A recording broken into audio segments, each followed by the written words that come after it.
You're listening to Parasearch UK Radio. News, views and reviews from the world of the paranormal from across the UK and beyond.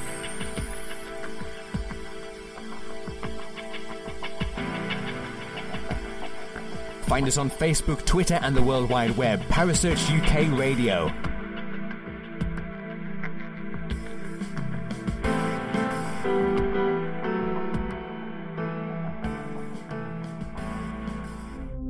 The views and opinions expressed by presenters and guests are their own and do not necessarily reflect the official policy or position of Parasearch UK Radio or its affiliates and sponsors.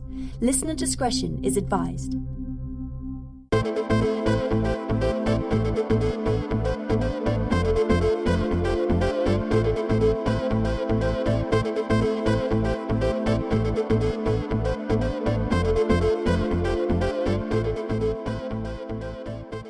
Welcome to the KTPF Reload Show. In case you're wondering what the Reload Show is about, if you haven't heard previous shows, these are the interviews that were conducted by good friends of mine, Steve and Sue Taggart, in the days of the KTPF radio show.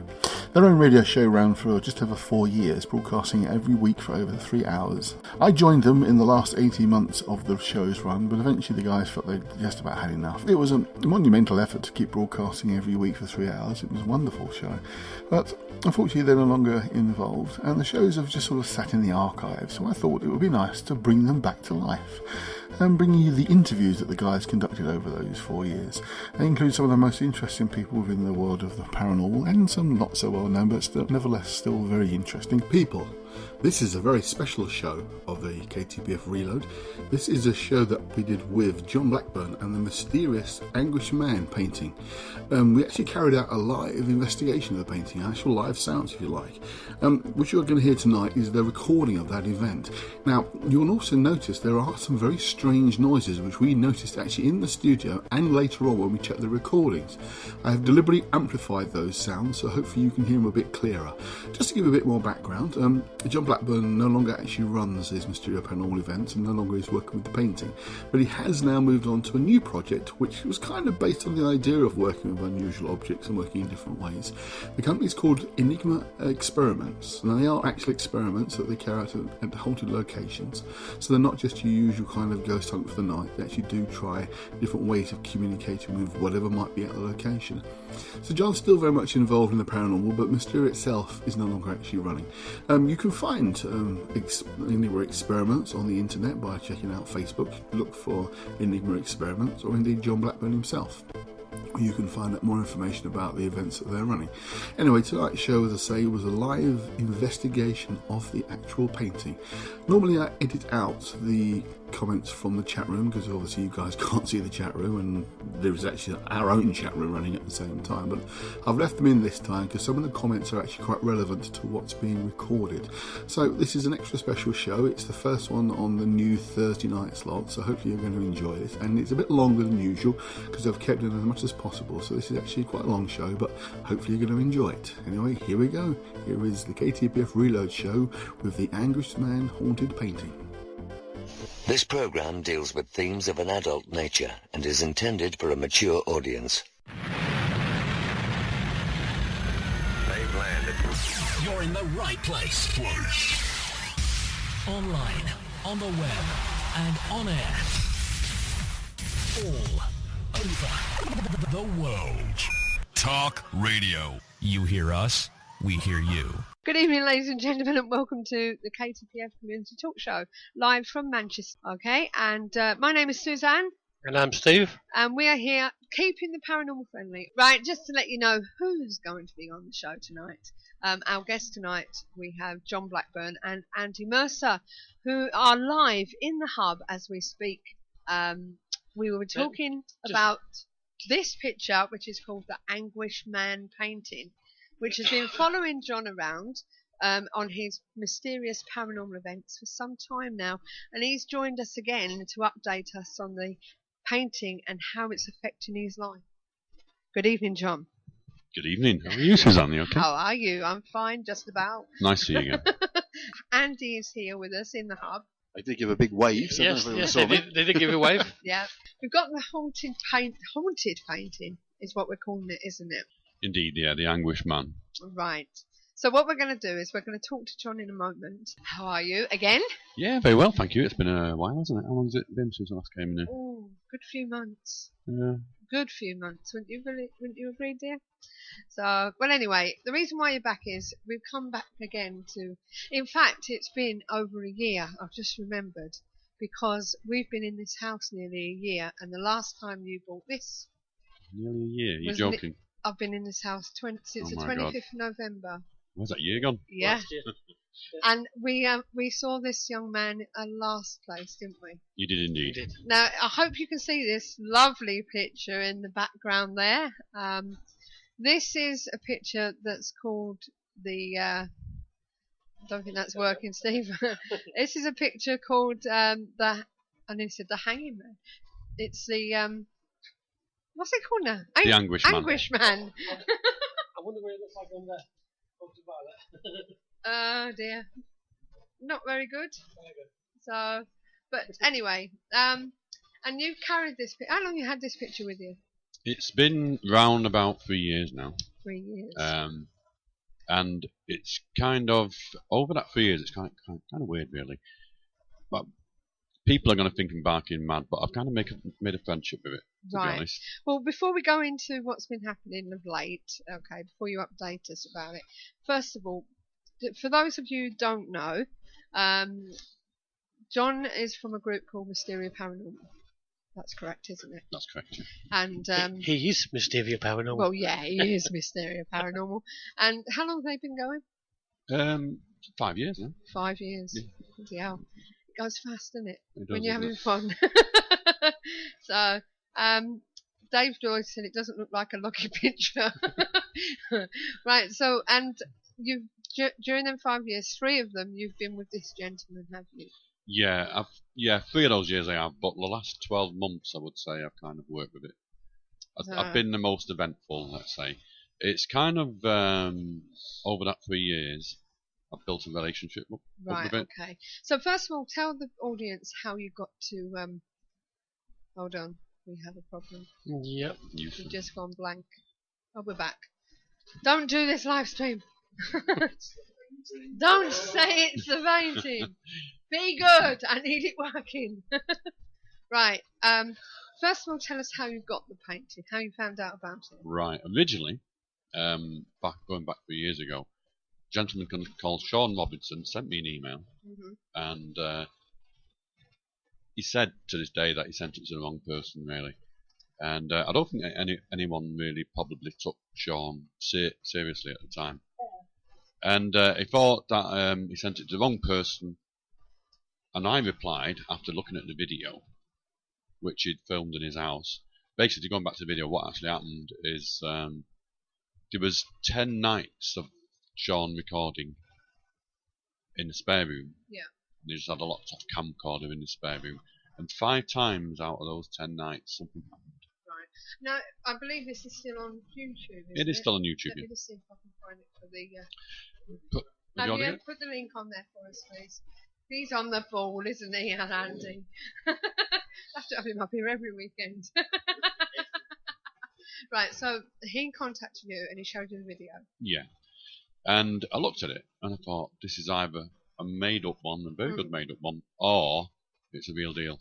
And you know, you got to keep an open mind sometimes, haven't you? Oh, yeah. Yeah. So I thought to myself, what do I do about this? So I had a chat with Sean. I was really interested, and I decided to get together a development workshop. Right.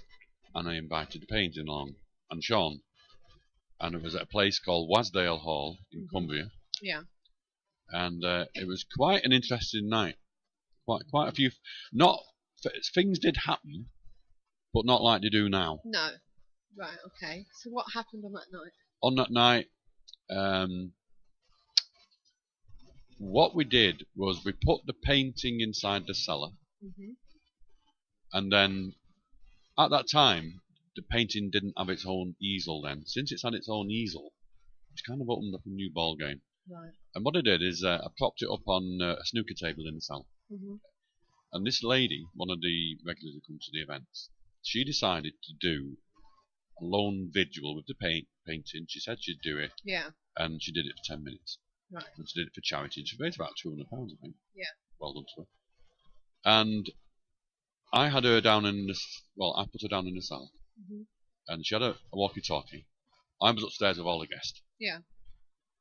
And she was getting a bit panic at some point because she said she would hear footprint steps, coming from what sounded like from behind the painting. Yeah. Because she was sat probably about 12 foot away from the painting, I would say, maybe 15 foot. And she said she could hear these footsteps walking towards her. This is in a pitch black room. Yeah. It stopped in front of her, turned right, and then just went. Weird. So she kind of panicked a bit. Yeah. But she did a 10 minutes. Yeah.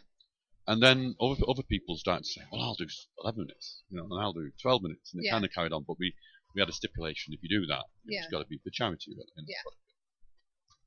And also, another thing that happened was 4 ladies on that night, they decided to do their own little vigil with it. And all 4 of them said they could hear scratching noises coming from inside the painting. Really? So that was that. But the strangest thing for me was I went to pick up Sean because I can't remember, I think his car didn't work at that time. And he put the painting in the back, driving along in the paint, with the painting in the back of the car, and driving down this country road and stuff. And when you feel that something's behind you, it was kind of like that feeling.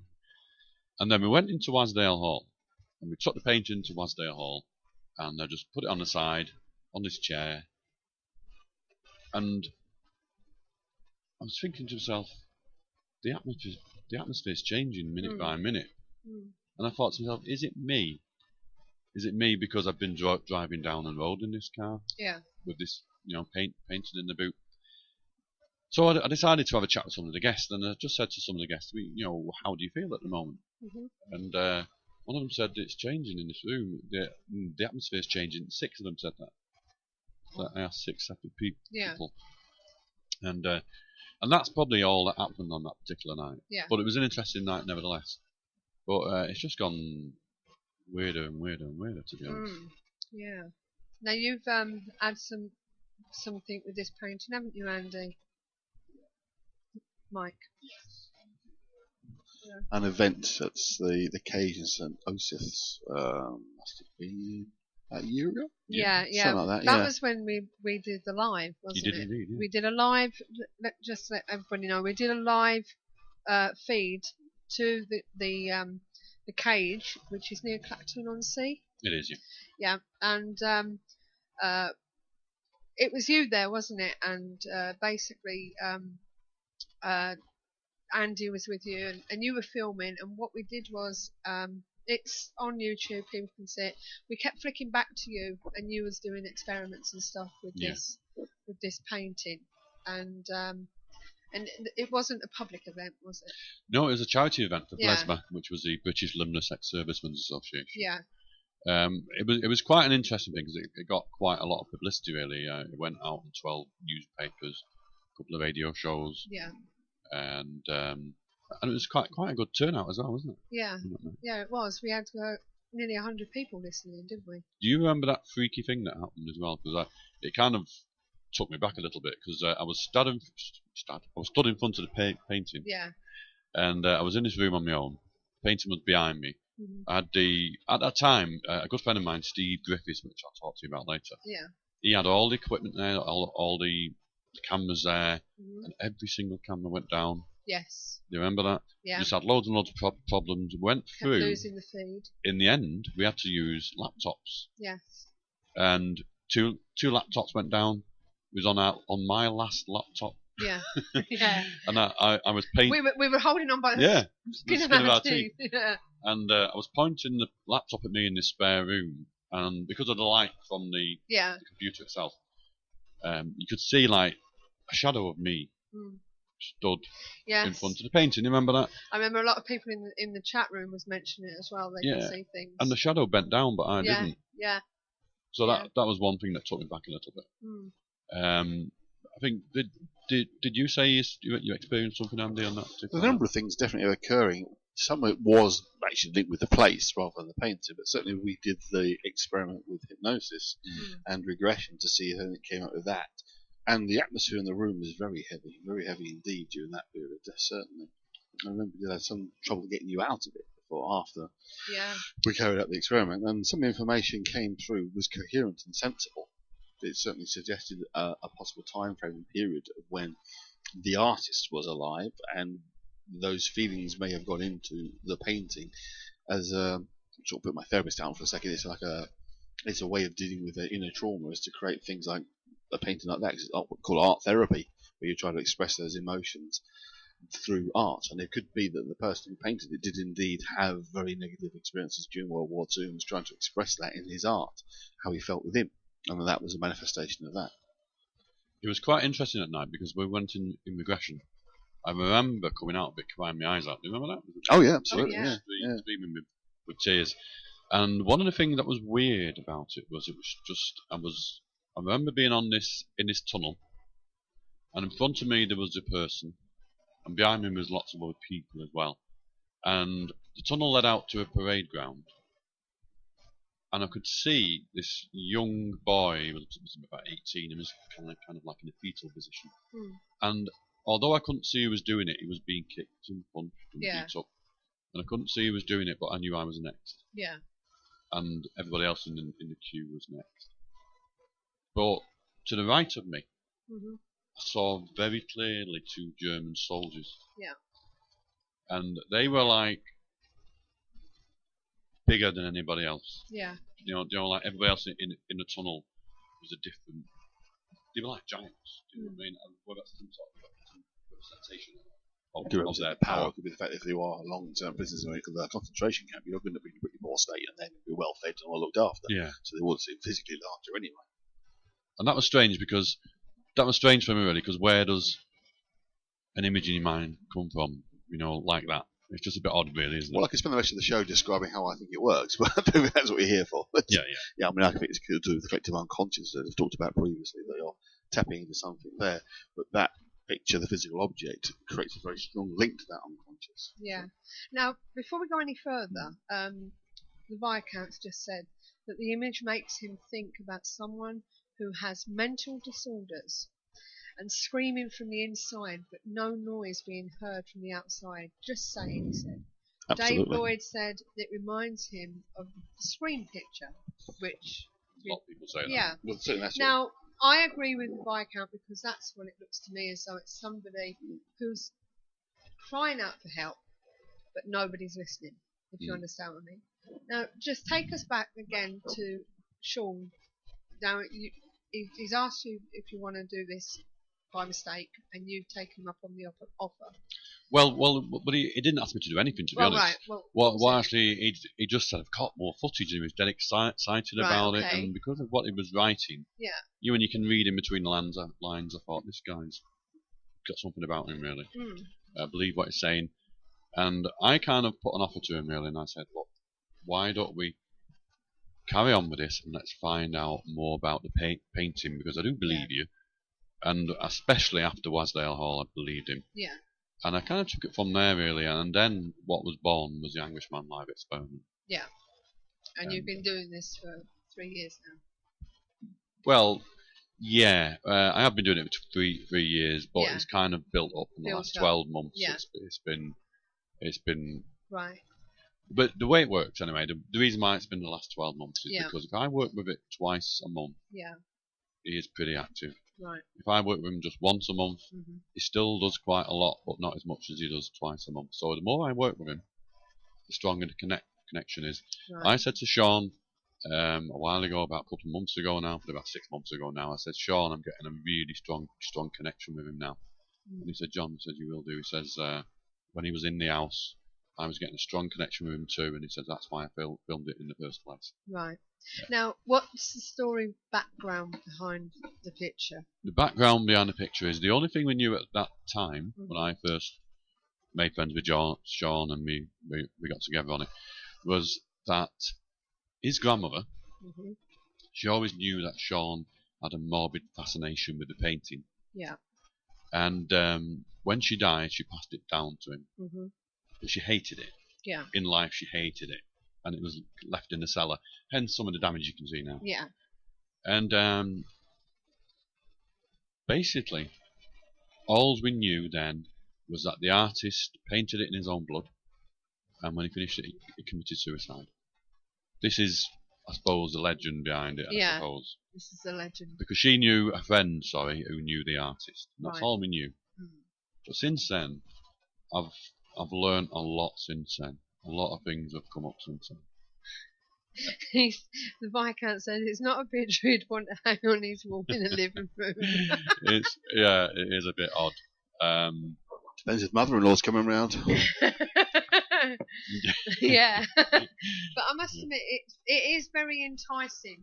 You know, we had this, as I say, in the last house we were in, and on the show, and I can't stop looking at it. So this is the bit that gets me. It really draws you in, doesn't it? You can feel it. Yeah, it does. You know, you just want to look at it, and I don't know, it just draws you in. You know, what do you think, Steve? I feel the pressure around it. Yeah. As if something's pushing out to you. I mean, the moment you put it up there, I can feel it on my arm. They can't hear you Yes, when they you look at me. All right. I can hear it. He said his own blood, really. That is the story. And also, I felt it tonight, but Andy, you've always said that round the mouth there's always some sort of Absolutely. breeze, isn't there? It reminds me of if you go into your fridge, open your freezer door and pass your hand across the freezer door. There's no breeze, but it feels a cold patch. Yeah. It's always around the bloody mouth. It's really strange. It's interesting you should say that, Andy, because I've got something very interesting to mention to you. Actually, Andy, I've remember when you was at the cage, you took a picture of it, and there was a strange thing on it over its left shoulder. I've still got the picture on my phone, actually. When we had it in the hub last time, I actually felt a heat there over on the left side. Oh, yeah, interesting. So, and over this time, as I said, what other feelings do you get from it, Andy? Well, sorry, I agree with that. I spent quite a bit of time with the picture on my own at the cage, but I don't know, it's hard to explain really. It was a kind of, you knew you weren't in the room on your own. There was definitely a feeling of something was there with you, and the painting was sort of just to my left. I sat with it. Yeah. Probably spent a good half an hour on my own with it. I didn't feel particularly uncomfortable with it, but then that's me. It's just certainly aware of something very odd about it. It is, your eyes are drawn to it, certainly. So, John, can you tell us some of the things that you believe this painting is responsible for? When you say responsible for, you mean during the Anguish Man live experiment? Yeah. Yeah, okay. Well, a couple of things that's happened up to now is the painting does actually move. Right, okay. And that started happening as soon as I gave him an easel. Because he was on the floor, stuff like that, and Sean didn't have an easel for it, and I thought, well, he needs an easel, really. Yeah. And I put an easel, and it was like, all of a sudden I give him legs. Yeah. I knew he was going to say that. It sounds mad, I know.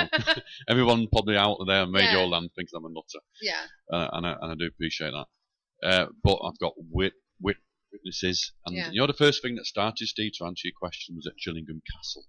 The very first thing that really started, he didn't have an easel then, and this is why I give him an easel, really, I think, was there's a room right at the top of Chillingham Castle, and it's above Sir Humphrey's living quarters, so it's the warmest room in the castle. If you've ever been to Chillingham before, it's absolutely freezing. And this room is quite pleasantly warm. It's probably a little bit cooler than it is in this room now, which is quite warm in there, isn't it? Yeah. And we put the painting in the middle of, well, I put it on a chair, if I remember rightly. And he's got a thing about the ladies, to be honest with you. You know, like we all know that ladies have got more energy than men. And I put a lady at the front of the painting and one at the back, and then we formed the usual energy building circle around the painting as well. There was 24 people there that night.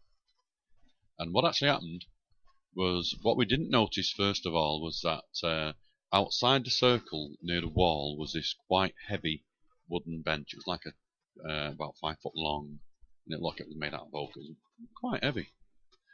So I started to ask questions, and there's one that kind of still baffles me now, really. And one of the things that Sean's wife said about the painting was that it was pure evil. She hated it. Yeah. Because when she was in bed, she felt something stroking her on the head. The son said he was pushed downstairs because he felt a hand push him downstairs. Whether that's true or not, I don't know. Maybe he just slipped. You know.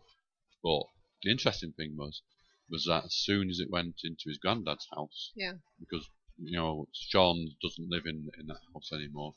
In his dad's house, sorry. He moved in with his mum and dad for a short while, and the same night when he moved into his mum and dad's house, his dad fell downstairs. Again, it could be a coincidence at the end of the day.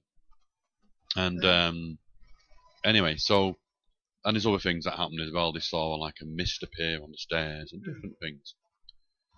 So anyway, I started asking questions at Gillingham, and the bench lifted up. Really? It lifted up about, well, we couldn't see, it was pretty dark really, and there was nobody near it at all. Everyone was holding hands. Yeah. The only Gillingham Castle staff who were out, there was 3 of them, and they were nowhere near the bench. And it sounded like, the way it banged down, it must have been at least a foot off the ground. It was a really loud bang. And it banged down once, because I said, am I talking to the entity attached to the painting now? Yeah. It was very Most Haunted at this point. Yeah. And it banged down for once. And then I said, okay. I said, can you just show me a response twice? And it banged down twice. But no. And by this time, everyone's going, with the bangs. And then I said, I asked various questions. Was you the subject of the painting, or was you the artist? And at the time, I think, if I remember rightly, I think it said it was the artist of the painting. And then asked the ultimate question. Yeah. Would you consider yourself to be pure evil? And then all of a sudden, kid you not, the temperature in the room went so cold, you could even see your breath. It was that cold. Yeah. And all of a sudden, this dark figure appeared in the middle of the circle, and it was at least 6'5". It was huge.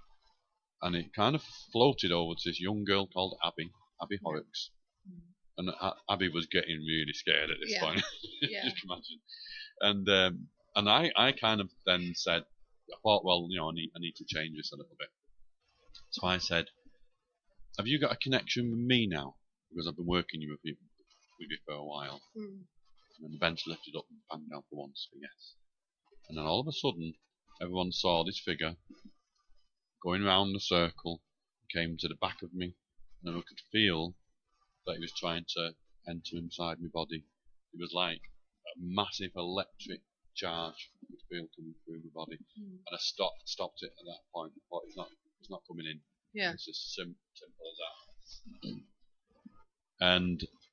And then the thing about the Anguish Man live experiment, which worked on that night, was there was 2 things. I wanted to find out more about the painting itself, which I have done now. I found loads now. Yeah. And the other thing was, what if you brought an entity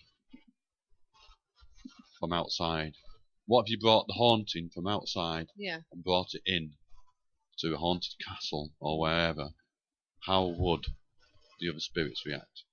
Right. It's an interesting question, isn't it? It is. And on that night, it really kicked off, because what actually happened is when I blocked it, it went that cold.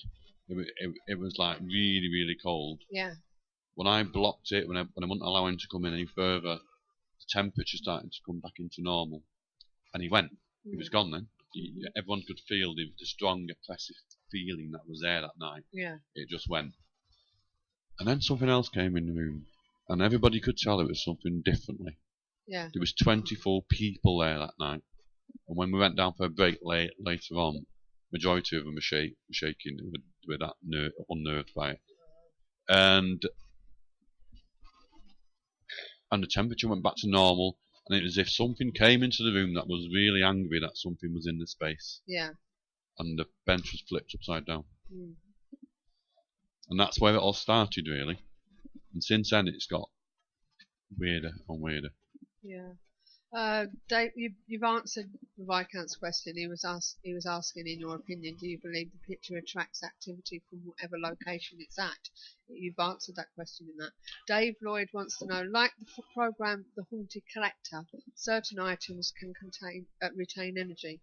If the painting was done using some blood, that would make it even stronger. What do you think? Yeah, I reckon he's right as well. And do you know what? You know, like you do table tipping and Yeah. stuff like that. This is different. I know what someone's going to say one day. Oh, it's just another thing of table tipping. It isn't. He's intelligent. He has conversations with you. So we've got somebody on the chat room now. It looks like Michael H12. I'm not sure whether it is a female or male. They've seen the painting many times and has seen it walk and face you, John. It's amazing. It's an amazing picture. So thank you for joining us on the chat room and giving us your input. Yeah, when Raquel says walk, then it, I mean, you can say it. Is it that the actual easel moves, or is it the painting itself? But the painting moves, well, both actually, but the painting in the end, when I ask him to move the easel, he tries to twist the painting himself. Yeah. And then I say, look, just use your legs, because I've given you the easel so you can use them as legs. Yeah. And then he starts to pull the painting, the whole thing around. Wow. Do you want me to say what happened last week? Yeah. Yeah, is that okay? Well, Before you do, I managed to put online the photograph I took when I was on my own, which I shall now put the link to, and it should hopefully work. Just double check. Yeah, there we go. Okay, it looks a bit misty. It was more to do with the fact it was a bit dusty in the room, but what you're looking at, you'll see in the picture, there's the picture on its easel and a chair on the bottom, right as you face it. The thing above the chair, which looks like a grey, silvery semicircle with a darker inside, I've no idea what that was. That wasn't there. I've got about a dozen photographs on my phone I took, and they all look roughly the same as this, slightly misty because it was a bit dusty. But that semicircle thing, whatever it is a mystery to me. Do you remember the shadow that bent down? I do, at the Silent Stores. That was about the same. Yeah. Same place, wasn't it? Yeah, it could well have been actually. Yeah, saying that. But that is a mystery to me. What the hell that thing is? I've got. Let's see if I can find another one. I'm going to upload another one that was taken roughly the same time to show the same kind of thing. That doesn't actually show that strange. I've got some photographs in the same position, but none of them show that strange semicircle apart from that particular one. I'm just trying to upload another one, but I seem to have lost the page. The upload site. Whilst he's looking for that, the Viscount wants to know: have you any video footage yourself of the image movie? Yes. You have. Last week. Well, a couple of weeks ago. Yeah. First of all, a good friend of mine, Steve Griffiths, at the time, because of when he helped us out at the cage, the cameras were all going down. Yeah. Okay. And Steve says, "Do you know, John?" I said, "I don't think you like being filmed." Yeah. And I said, "Yeah, you're probably right." And I didn't film it then because I thought, well, I want to try and get as much activity as I can from the painting. And anyway, until last week, like the connection now with the painting is so strong now. Yeah. And last week, well, about 3 weeks ago now, sorry, I went to a place called the Red Line in Pontefract. Yeah. And the reason why we went there, we had a small event going on there at the time, but we also had Steve Griffiths from Living with the Dead, and his team, known to you, which is the Swaddling Coat Paranormal team. Yeah. They've been approached by a TV company to do a program about paranormal. And I think the name may be, they're not decided on the name yet because it's going to take a good few months to get it up and running. Yeah. And I'm hoping to get it on living TV. And I think it's going to be called Into the Light. And it's about all aspects of the paranormal. Steve asked me if I would work with painting on one of the shows. And that's why they came to the Red Line in Pontefract. And we had a locked-off camcorder. And the team was there as well. Two of the team were the most skeptic people you can ever have. I mean, they're nice, don't get me wrong, but you've got to be a skeptic at the end of the day because you're on the fence and you can make right decisions either way. And anyway, the painting was, I was stood to the side of the painting, and I kind of discovered over time that his name was David. So I said, David, can you turn around and face me, please? Yeah. And on that night, I knew, I know it sounds silly, I knew he had to make a special effort. And he did. And the painting turned around in front of everybody and faced me. Wow. Not only did he do that, he did a 360 twice. God. And not only did he do that, is the temperature on the outside of the room was 16. I brought a couple of laser thermometers that night. Yeah. We pointed one at the painting, and I said, David, can you take the temperature down for me, please? And the temperature went down to 5 Celsius. Gradually. And also, like you were saying about what you can feel a cold breeze coming from his mouth, Andy? What actually happened is I put Leanne,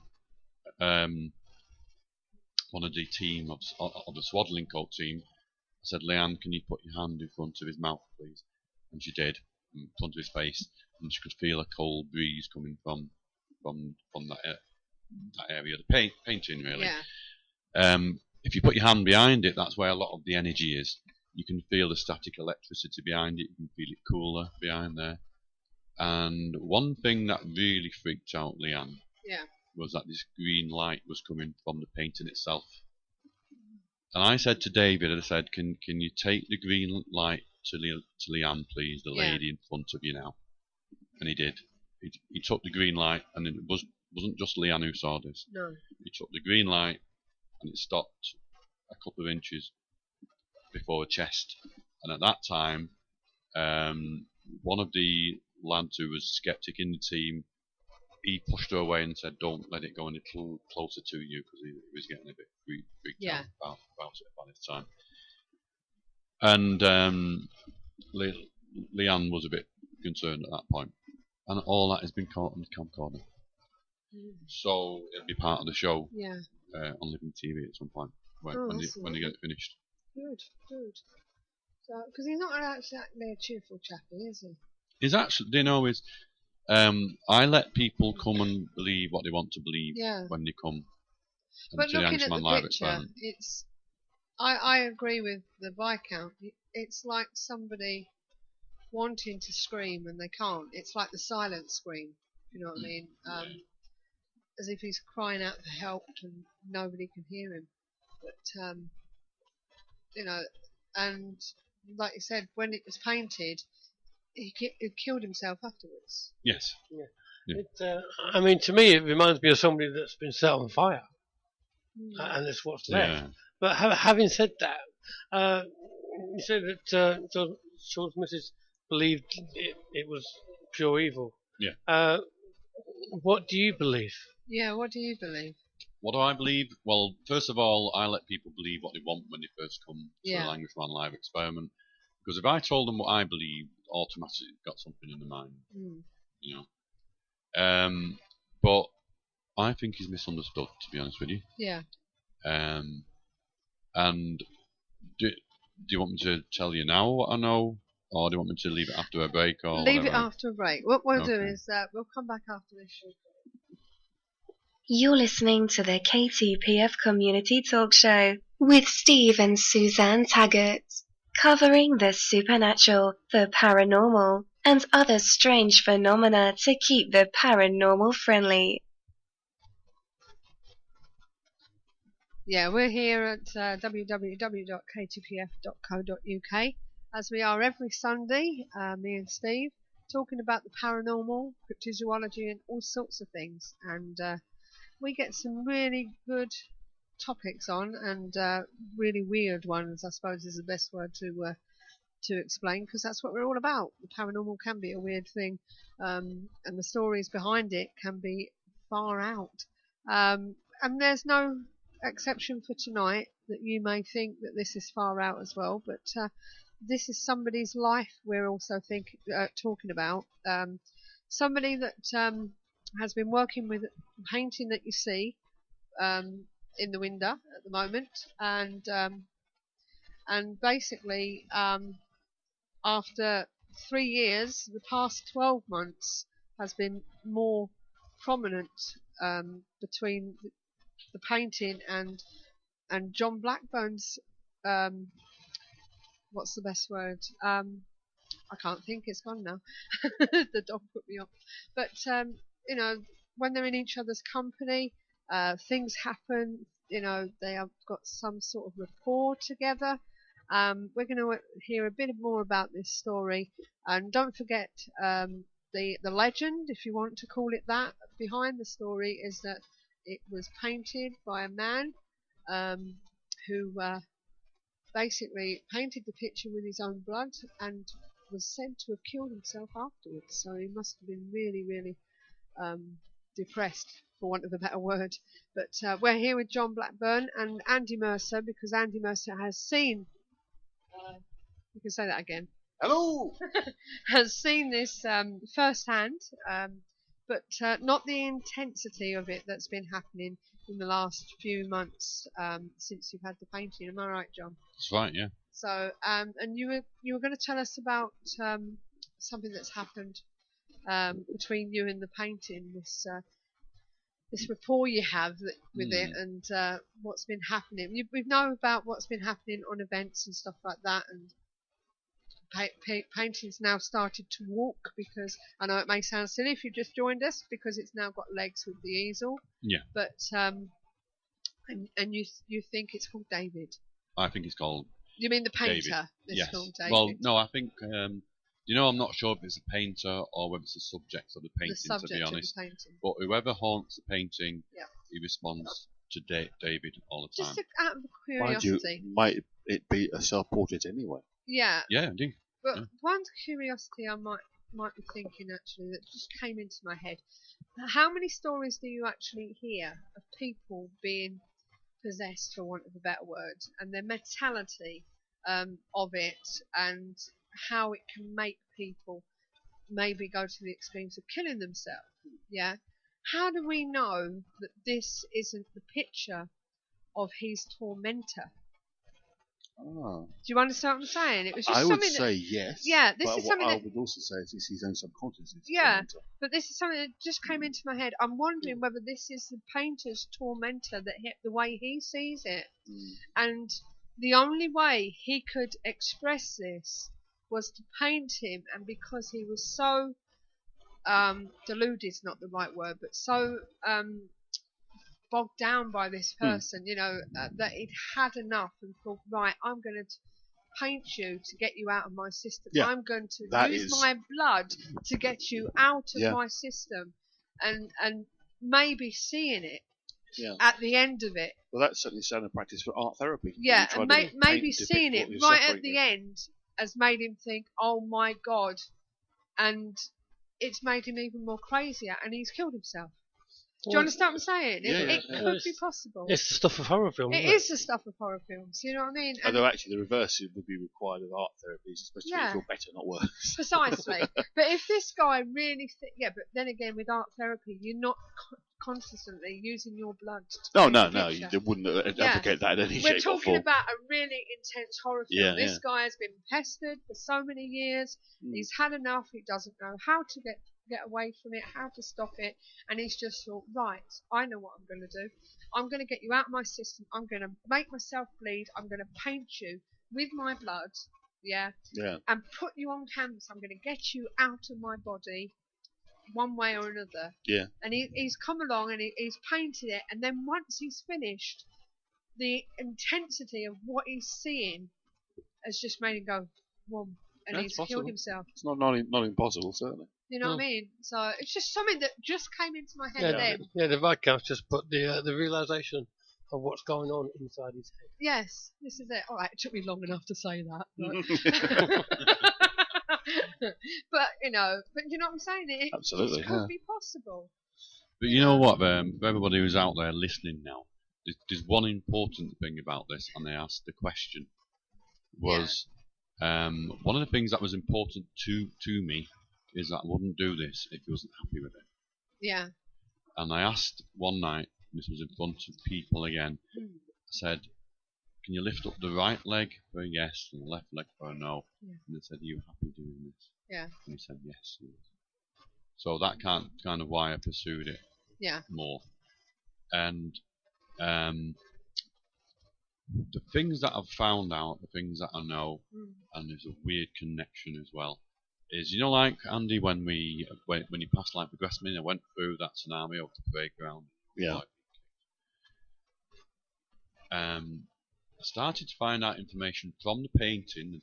The painting responded by moving, and that spent time in concentration camp, which is weird, isn't it? When you look at the past life regression. Yes. And I started to find this information relating back to detention camps and concentration camps. And Belsen was one of the ones that was brought out, and he responded to that. Yeah. I said to Sean, I rang up Sean and I said, "Sean, I'm getting information from the painting now," and I said that he's spent time in Belsen. Sean went quiet. Yeah. And I said, "What's up?" He said, I need to check something out. And I said, "Well, right, okay." He said, "Well, when my grandma was alive, she had 2 friends, and they went off to war and came back, and they were both like walking skeletons, basically. And they both spent time in Belsen. The only problem is that Sean's grandma is dead now, and the 2 people who were in Belsen are dead now. Yeah. So, you know, that's a problem.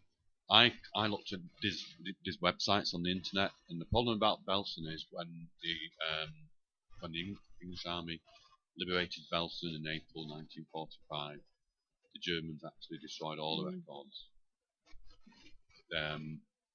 And the British soldiers were that busy keeping them alive that nobody took any records. They're trying to get some records together now. Yeah.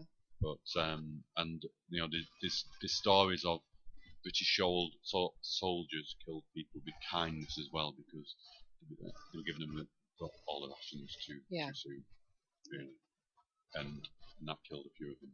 Right.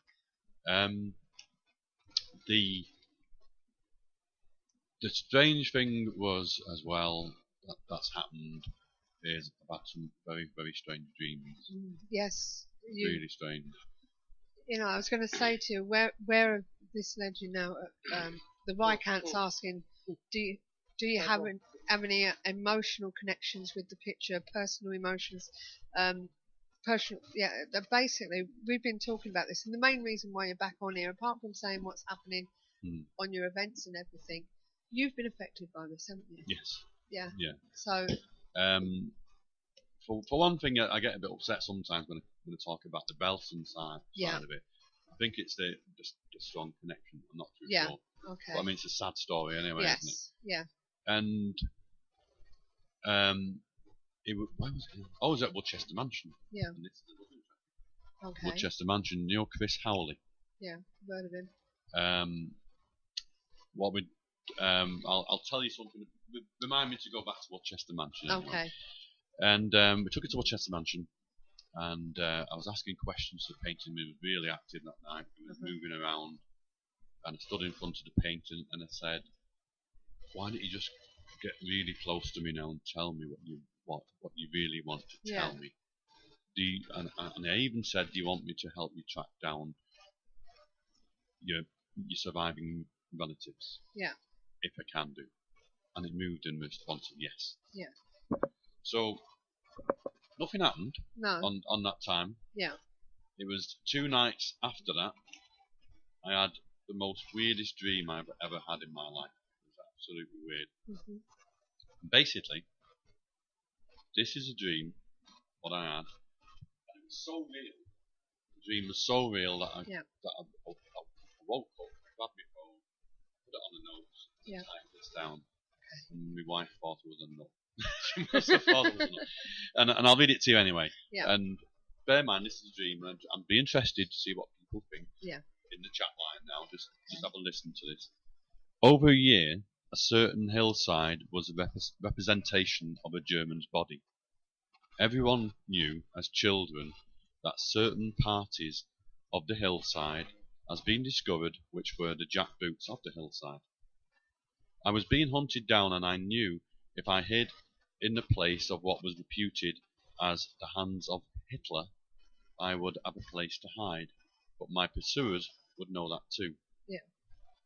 So I hid in the well-known jackboots and knew they would look at this location of what was known as Hitler's hands, and I booby-trapped the location of the hands to capture my pursuers. That isn't a normal dream, is it? No, it's not. No, it's not. Do you know what I mean? Well, in my opinion, what do you think in the chat line? Right, try not to move your mic around. What does everybody think in the chat line? Yeah, what do you think about that in the chat room? Quite a vivid dream, that. What he's written down there. Jackboots and the remnants of a body in the shape of a heel. So, you know, that's just weird, but very interesting. That's what we've just got back. There's been other dreams as well. No, you've had other stuff happen to you as well. Apart from the dreaming, there's been other stuff going on, isn't there? In the house. Yeah. In the house. I'm hoping Sue's not listening to this. Okay. my wife, Sue. Because she's not in the chat room. Good. She's not signed into. That's what I mean. She's not signed into the chat room. Basically, what happens is I want to put him on the easel in the house because I know that's what he needs. Yeah. But the problem is that Sue's scared to death of him. Yeah. She accepts him in his box. He's got his own flight case box now, which Stephen Griffiths very kindly made for him.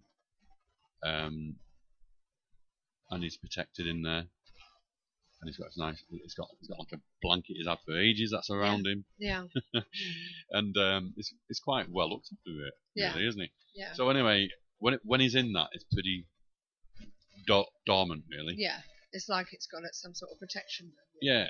However, things are starting to happen. Right. And it was only last week, about 2 weeks ago. Yeah. We heard a loud bang in the house. Right. And Sue said, "What's up?" We couldn't at the time. Yeah. We watched it telly. She said, "What's up?" And I thought, but it didn't feel right to me. Yeah. You know? And I said, "Well, it's probably nothing, Sue. It's probably just somebody making a noise outside." Yeah. And she said, "Oh, right, okay." So anyway, we've got a 17-year-old cat, and she was asleep on a bed. Yeah.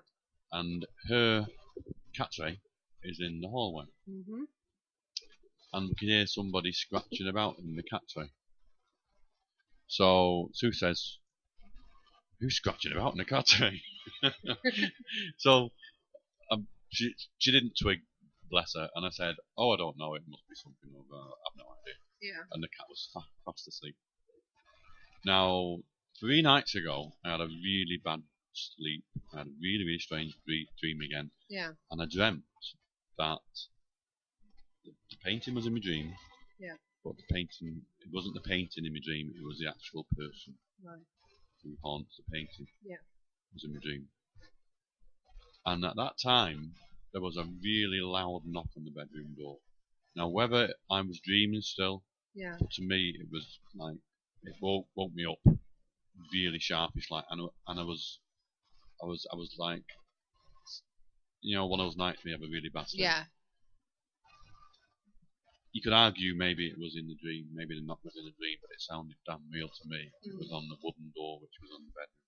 Yeah. Because first I thought somebody was outside, but the outside door is a new PVC one. Yeah. And we've got no knocker on it. No. And it sounds completely different. Yeah. It sounded somebody knocking very hard. So that's what's happened recently. And it just gets weirder and weirder. But the problem I have is that I need to work with him more. Yeah. So I'm coming up with some ideas. Right. Well, going back to your what's name, it says the Viking says it's very specific though. The dreams are more like memory recall. Yeah. It's a good point. Yeah. See, I do think, to be honest with you, going back to my explanation of what I think, how I think the painting became as it is, I do think that being part of the person in the painting, the blood, is what's giving it the. Yeah, you could be right. You know what I mean? That I do believe that it's the person is even though that's probably his tormentor, if it's haunted, I'm not saying it isn't, but if it is haunted, then it's got to be by the person who painted it.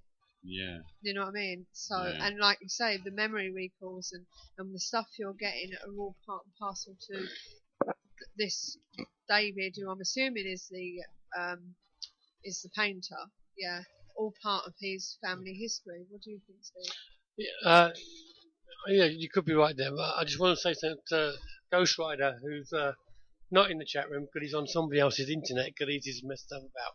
Right. But I put the picture up on Facebook. Yeah. And he said, yeah, he's looking at the picture, and it's changing. Can't explain it, but the features seem to be changing. And he's saying, has anybody else noticed it? Yes. You have. I'll be honest with you, it is the relatively low quality of the bandwidth gives the impression that the picture looks as if it's actually changing, but I think it's just pixelation. There you go. To be honest with you, I'm afraid to say. Well, yeah. actually, Andy. Dun, dun, dun. You want to say take me back to Chester Mansion? Yeah. I had this guy who came on that particular event, okay, at Woodchester Mansion, and he was he had a arm. His arm was in like sleep. Yeah. What have you done to him? He said, I'm a semi-professional boxer. Yeah.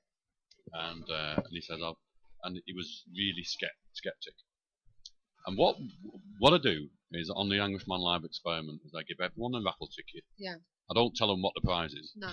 Yeah, all adds to the suspense, doesn't it? Yeah.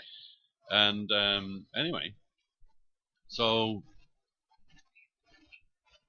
I give everyone a raffle ticket and then draw the raffles tickets, and basically whoever's got a raffle ticket, there's around about 6 of them, Yeah. and they all get a chance to spend 10 minutes with the Anguish Man in the cellar of Woodchester Mansion in one of the little rooms off the cellar. Yeah. and one of the rooms off the cellar, which I'll come back to in a minute. Yeah. We put it in this room, which is one opposite stairs actually as you go down the cellar. And funny enough, the one who was skeptic, the boxer with the broken arm, he won it. Right. I should have brought the email with me actually, but anyway, never mind. I should have sent the email he sent to us. And basically, what happened? He said to me when I took him down there on his own. He said, "What do we do?" I said, "Well, the best thing to do is just talk to him because he likes to be spoken to." Yeah. And he said, "Right, okay." So there was like a little window in this room in the cellar, and the moonlight was coming in, and it was just all over the face. Yeah. Of the painting, and he was talking to it, and he said I could see the mouth moving. He said there was no noise, it was just the mouth moving, and he says to him, he thought to himself, it must be the darkness. Yeah. And he turned the torch on, and the mouth was still moving. Really? So he was absolutely gobsmacked. His wife sent me an email as well saying thank you for converting me. My husband, who was a complete skeptic, Yeah. and he even sent me an email himself. I can send them to you one day. Yeah. Yeah. Well, I'll blank off his email address. Yeah. The Viscount said, "What history do you know about the image, if any?" The only history that we knew was what we said, really. Yeah, that where it's come from. Where it's come from. The rest of it, I've kind of found out over time. Yeah. Someone's not asked the obvious yet. In regards to have you had the paint analysed whether it is blood or not? Right. Okay. Basically, Sean, the painting was filmed on a Japanese TV program. Yeah. It's getting a bit of a name for itself now. Yeah. And they took a sample of it, but they never give Sean the sample for some reason, and I don't know whether Sean,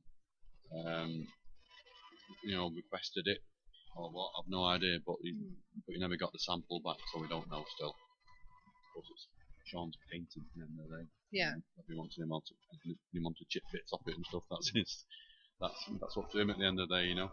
But he is getting quite global interest.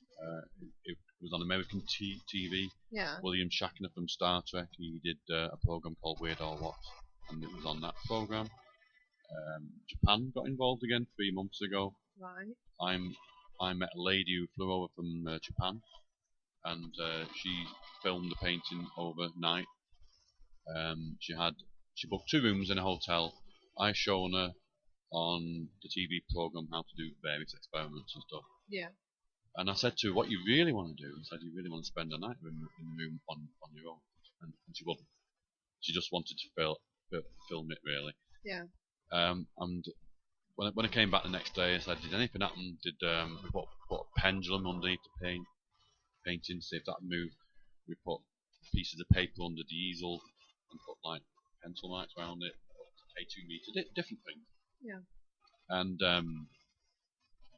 anyway, none of those happened. But what she was rather disturbed by was like in the middle of the night she heard a loud scream. And this is in a little village. This hotel room's in a little village. Yeah. And it was like about 2:30 in the morning. It's a dead quiet village. Nothing goes on there really. And she said it could have been outside. And I said, "Well, did it sound like it was outside?" And she said, "No, it sounded like it was from next door." But that went on Japanese TV on the 7th of May. Russians are showing an interest. They want to film it. And now, at long last, Steve Griffiths and the Swaddling Club team are now filming for England at long last. Well, the Viscount's just said he's got a large screen mode, and the image around the mouth looks like it's changing, although it could be the broadband connection. And also, John's got back to me and said he's looking at the one on Facebook. The picture actually that I put up on Facebook, and he's seeing it there. Oh, right. Okay. So Andy, what's your take on this Anguish Man? The voice of reason. The voice of reason. The voice. I like that. Every week we get this man come on saying that most of my guests that come on are talking a load of old, I quote, twaddle. Oh, as if I'd say that. As if I'd say that.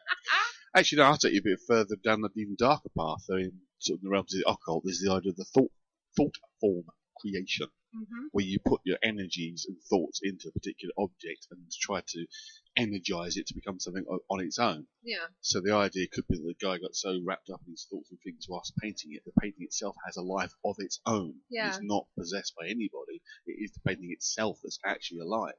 It's actually creating these effects. It's got its own energy. It exists in a sense independently of the painter. It's really a thought form energy. It's something you sometimes find as an explanation for some of the darker entities at locations that's been deliberately generated to cause nastiness and mayhem. That maybe that's what the painting is. Do you know what? There's something interesting that you're saying about that as well, because I don't think you can see it on the screen. In the bike, otherwise I get thrown down. Right, you see on the if you look at the painting now, if you look at the finger, you can see the finger on the top, on your top left. My top left. Yeah, there's a skull underneath that. Can you see that? You can just make it out from here as well. You can see eye sockets. Yeah. The ridges. Yeah, that's it. And Steve Griffiths, originally, this is when he first got involved. He tested the temperature of all the painting. This was there. Oh, yeah. I know it wasn't. No, tell lies. It was somewhere else. But anyway, and it was colder there than anywhere else. Really? And it'd been in the same room for quite some time, so it would have took on the ambient temperature of that room. So what he decided to do, he thought to himself, well, maybe there's a foreign heat source from that side of the painting. So he turned it round to eliminate that. And guess what? The temperature stayed on the same side. Yeah. The other thing as well is on that shoulder. I don't know how Steve did it. Because I'm not big on the techie side of it. On that side of the shoulder, there's a devil. On that side of the shoulder, you can just about see it there. There's an angel.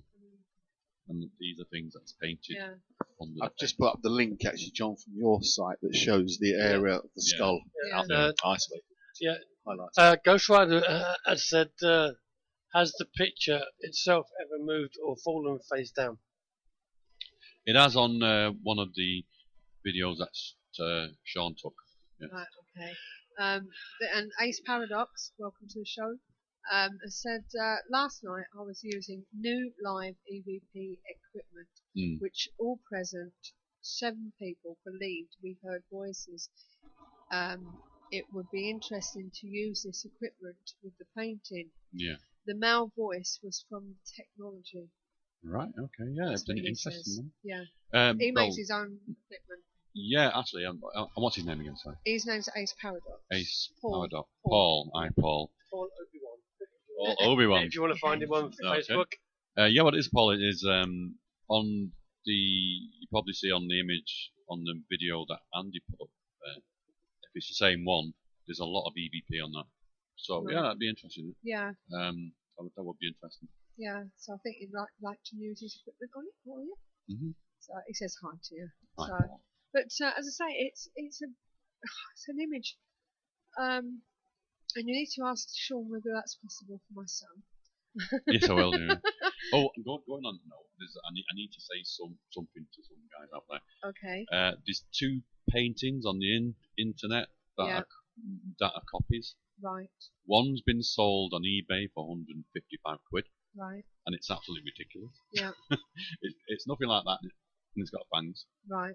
And then there's another one, isn't there? You just. I've just found it's someone's a deviant art site that's in Spanish. It's clearly seen the original picture. It's kind of based around that, but it's much more soft focus, shall we say? Yeah, it's a lot more basic, isn't it? Yeah, it's quite nice. Yeah. But she said I've been trying to translate the forum post because it's actually in Spanish, and she's something about some inspiration somewhere. So she's seen the picture somewhere. The inspiration scare. Well, what we're going to do, we're going to have a quick short break, and then we're going to come back and talk about what you're thinking about doing in the future. Yeah, it's quite exciting.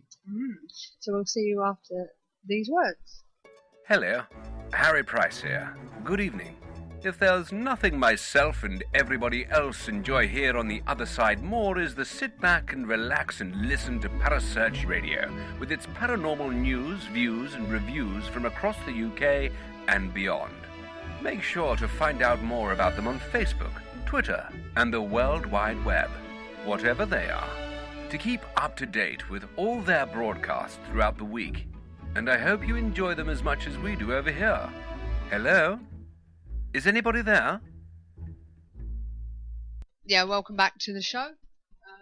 Just to let you know, we're here with Steve, who's over there. Hiya. Hiya. Yeah. We've also got Andy in the corner. Hello. Andy Mercer, he's live here in the hub for a change.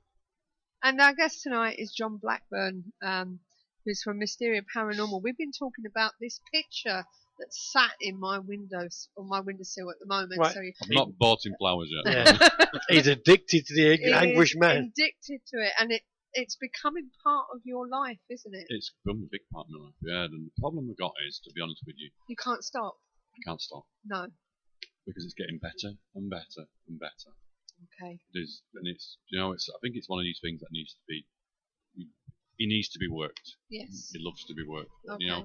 But on saying that, everything that I do with him has been done with total respect. Yes, obviously. And one of the things that I say to people is when they do a lone vigil with him, under no circumstances do they swear, use bad language or anything like that, because he knows exactly what they're saying. So it's a respect thing, and we both have that respect for each other.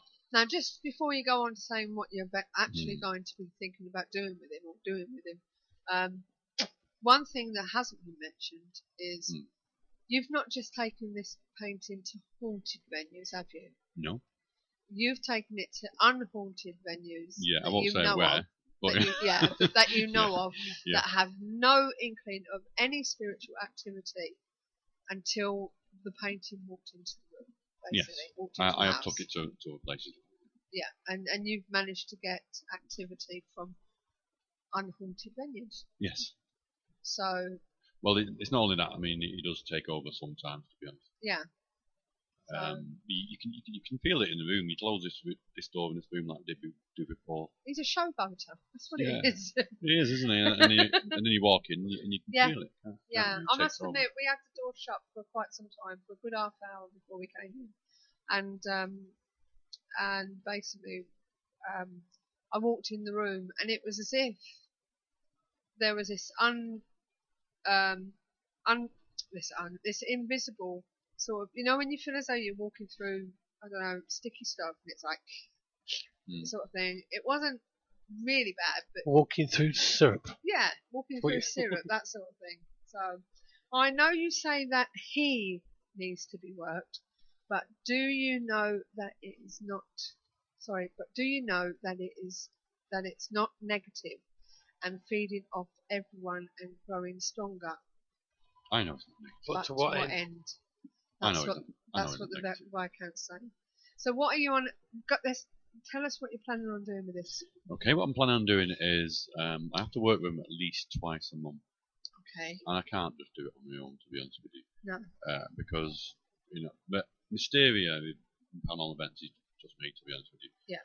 And then I bring in people who I trust to work with me when I need to work with somebody. Yeah. And basically, what I'm doing is if I can't badger people to death with the Anguish Man live experiment all the time on Mysteria, and that's what I'm doing. Yeah. So I do recognise that. Yeah. And what I need to do is I need to take it further afield. So what I'm proposing really is I'm going to start approaching charities. Yeah. See if they want to take part in the Anguish Man live experiment. I'm going to approach. I've had a word with Andy before, and we're going to approach colleges. Yeah. Where they do parapsychology. Yeah. And we'll do, myself and Andy, if you're interested. Absolutely. We'll be doing a lecture about the paranormal, and then also we'll bring in the Anguish Man live experiment and let the students experience firsthand. Yeah. And they can use equipment and stuff like this, and maybe we can learn more that way with regards to the painting itself. Mm-hmm. And also, this is to groups out there who are interested. You can hire me and the Anguish Man live experiment. Yeah. And we'll give other people a chance to actually see what they can come up with, really. Yeah. And that's the way forward I can see. Yeah. To be honest with you, because I can't badger people to death with it. No. Just on Mysteria, because it wouldn't work, would it? No. At the end of the day, people want different experiences. Yeah. So if you've got a venue out there that you're doing, I must admit, John's said to me, if next year I want to book him to come on one of my events. There's an event that he goes to that I've not been to for quite some while, and I was thinking about booking it again anyway. Yeah. He was saying that I can hire him and the painting to come and join us for the evening. And Have you seen what he's just put?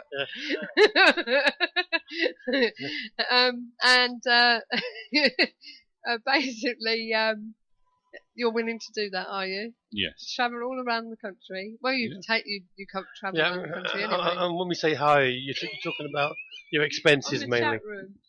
Expenses mainly, really, and not. I mean, it isn't going to be expensive, to be honest with you. No, it's not. I'm not out to rip anybody off. No, this is it. So the only thing that it has got to be is it's got to be done right. Yeah.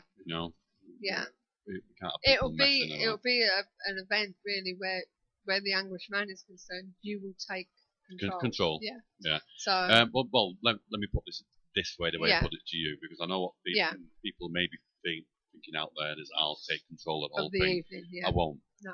The other thing as well is that I'm not into poaching other people's guest. Yeah. I don't do that sort of thing. Yeah. For one, I get a bad name for myself anyway, wouldn't I?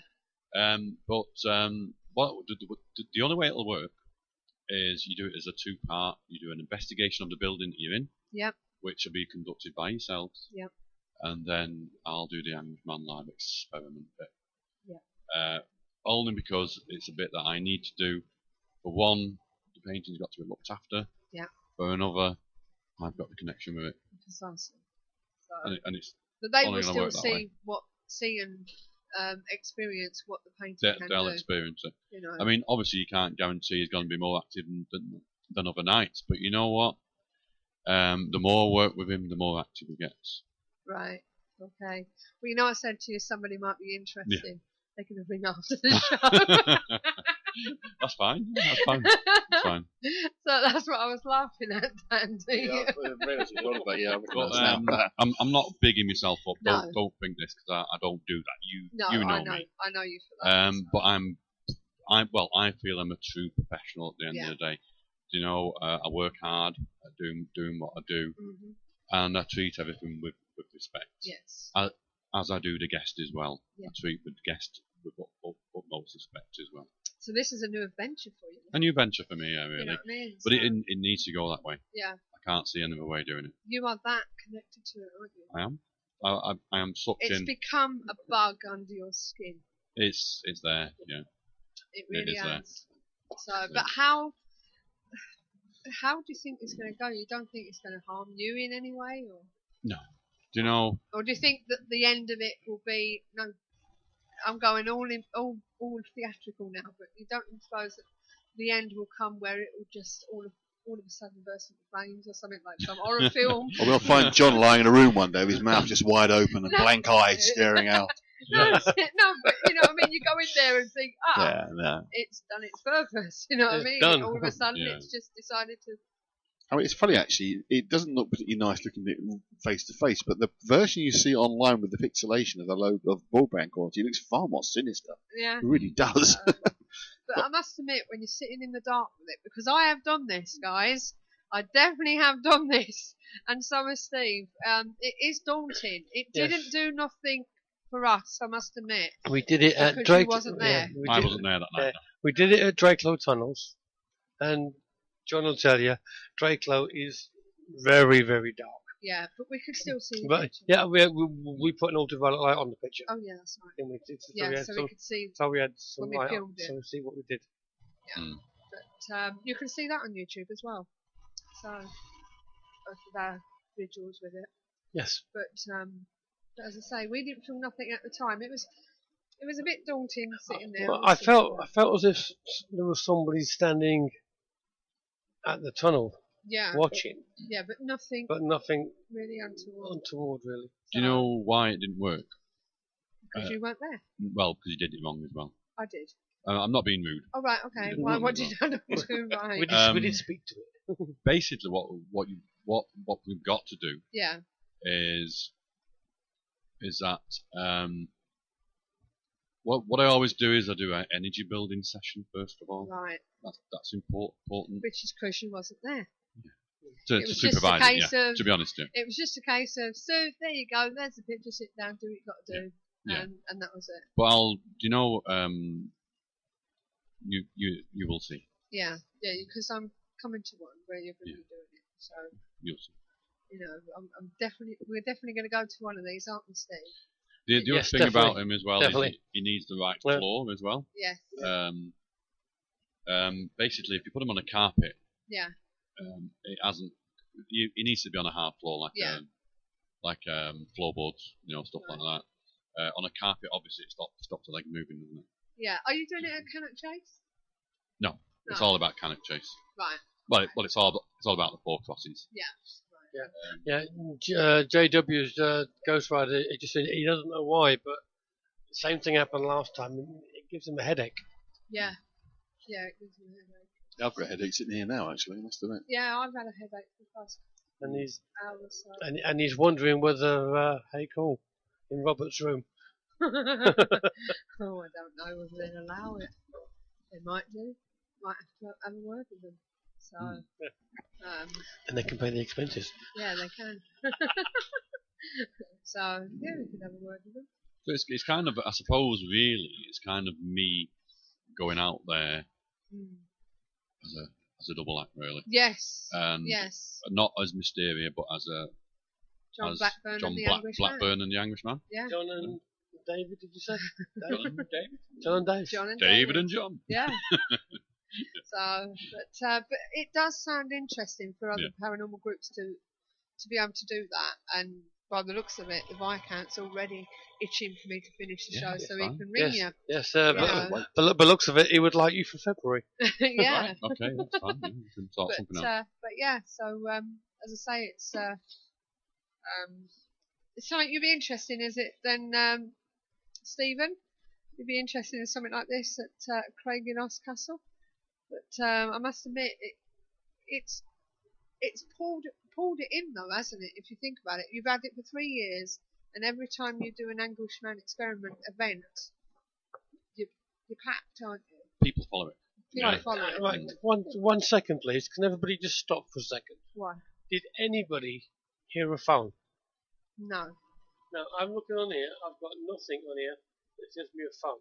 Yeah. I just heard a phone ring In your ear. through the headphones.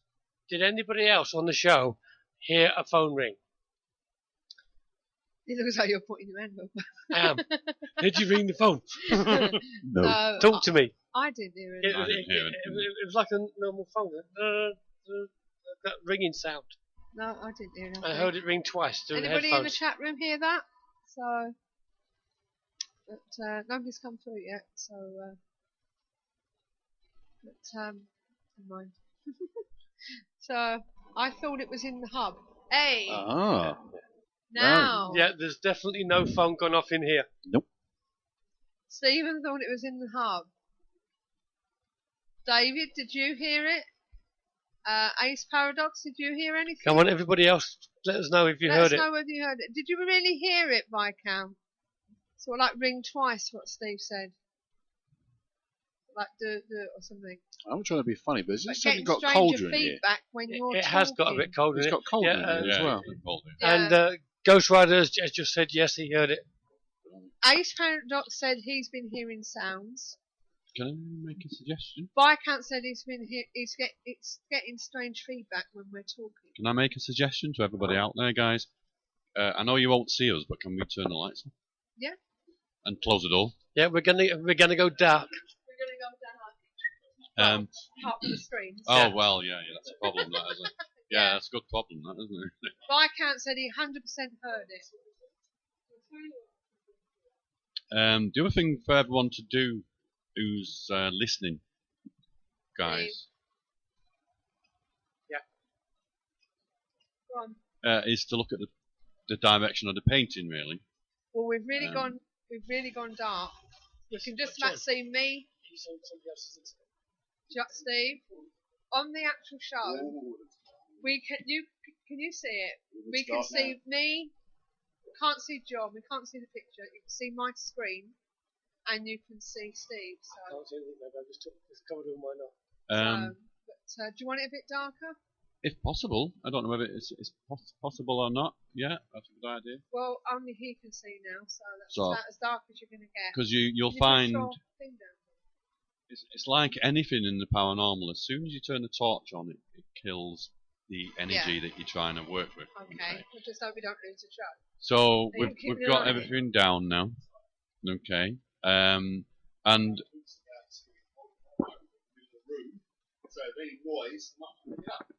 Yeah, my mic's on as well, so I should pick it up. so just as an experiment, really, what I'm going to do is I'm going to talk to David.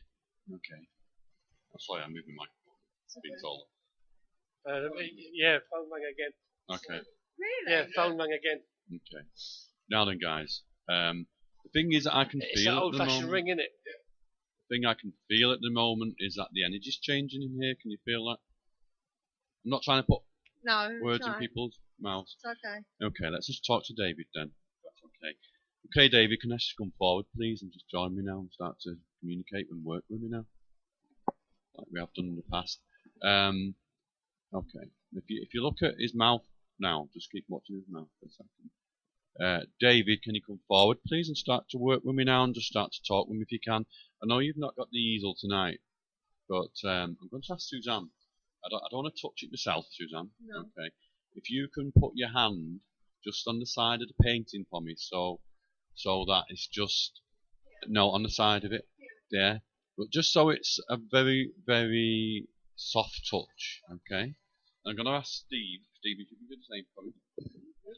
If you can just take them headphones off. I know you can't see anything on the screen. If you can The just light is put very your low. hand, right, just it's got to be the such a softest touch, because what you're doing now is that you're giving him energy now, okay.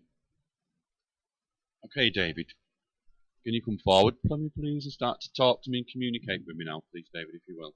Look at his face, guys, as well. Okay. Okay, David, come forward and talk to me now. I'm going to ask you some questions that you're familiar with, first of all, just to get you going a little bit. Guys out there who are listening out there now, this is a time where you need to be listening now. Because I'm asking questions, and hopefully there's a good chance of EVP again. Okay, David, I'm going to ask you some questions that you're familiar with, that we talk about quite often, and I'll just build up a little bit from there. Is that okay with you? Okay. 1940s, David. Take yourself back to the 1940s, please. The 1940s. The 1940s. Take yourself back to that time. Are you starting to feel anything yet, you two guys?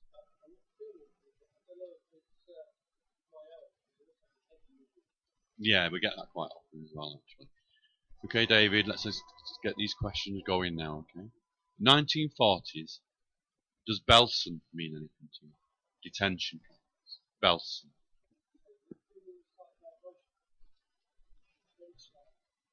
Belson. Detention camps. Can you feel that?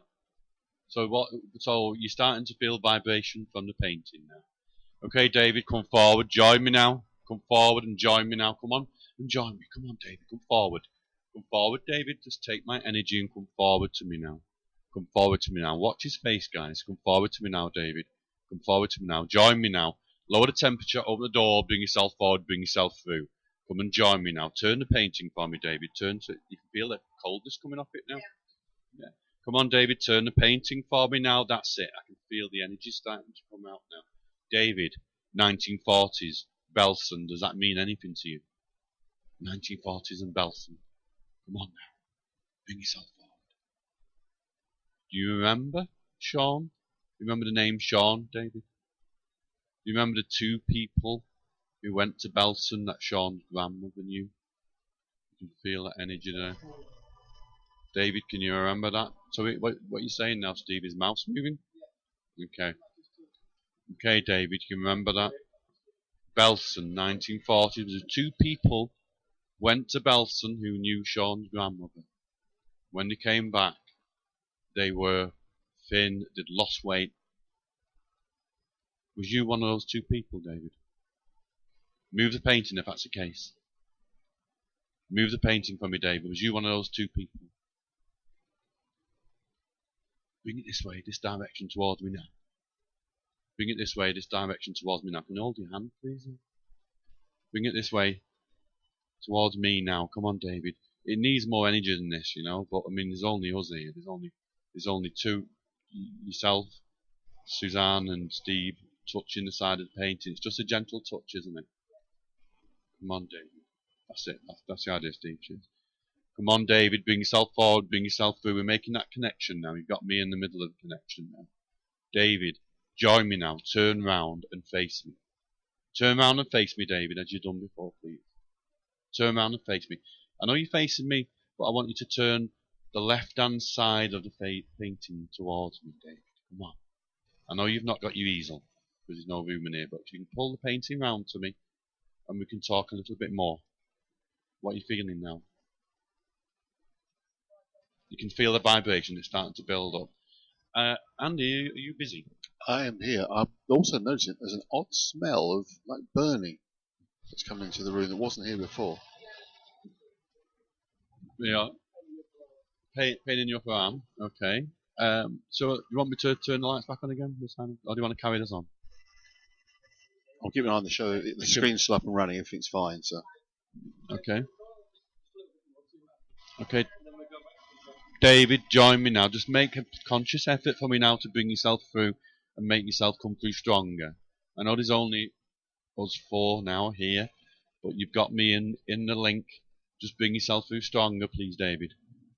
Bring yourself through stronger. Come on now. Turn around and face me, David. Come on. Turn around and face me, please. Just try for these people. There's people listening to you now. They want to communicate with you now. Can you talk to people?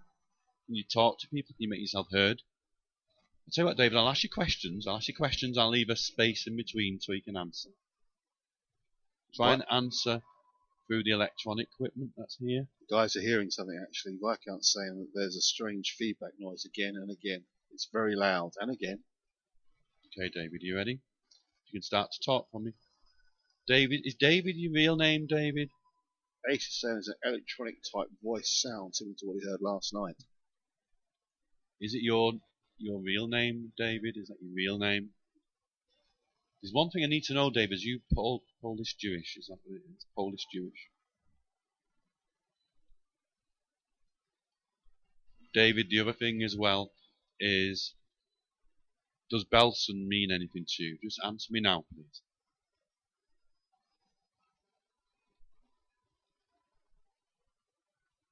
Okay. What I'll do, David, as well, is if you can do me a favour, please, I'm going to ask Suzanne to put her hand in front of your face. Not touching the painting, just about 6 inches away. 6 inches away from me, about a little bit more there, a bit more away. Okay, David, can you start to breathe on the hand now? Viscount, whose voice do you hear the feedback from? Can you breathe on the hand now? Oh, that is so unreal. Can you feel that? That is unreal. Thank you, David. I really appreciate it. So you're breathing on hand now. Can you do it a little bit stronger for me? Can you make the temperature go down in the room for me? Make it colder. Obviously, you can't see us on the screen, guys, but Sue's got a hand roughly Make in the it mouth colder of the for picture, me. and it's clearly feeling a reaction. Make it colder for me.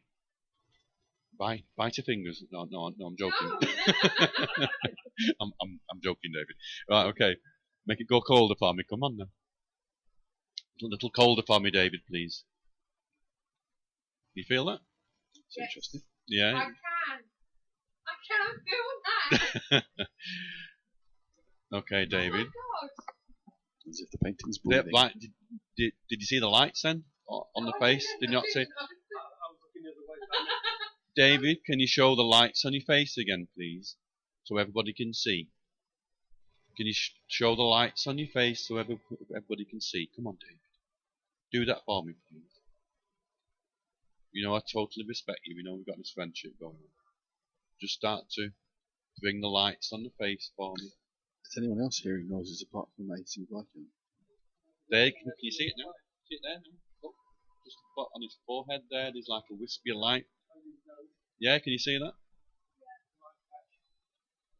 Okay, David, come on, a little stronger for me. Bring yourself out. Bring yourself out the painting in this room for me.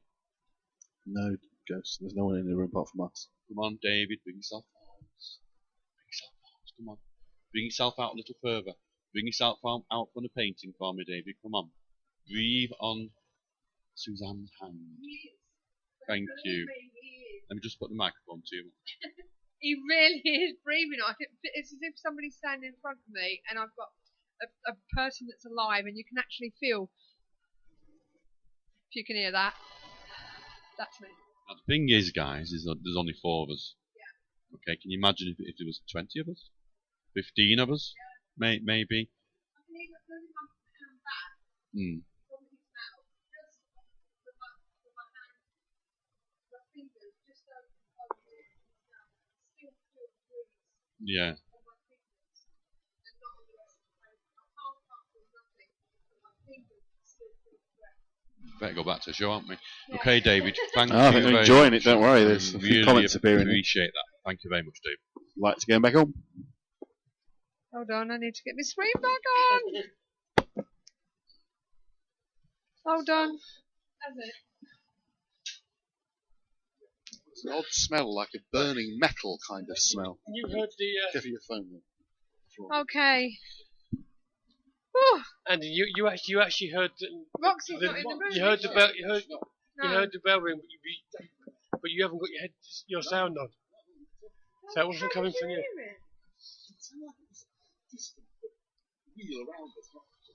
So that's So they sounded distant, the ring, as if it was real in the room or outside the room. It actually felt, I could feel the breath on my hand. Right. But when I moved my hand away so that his mouth, if that was his mouth, my hand was sort of like that far.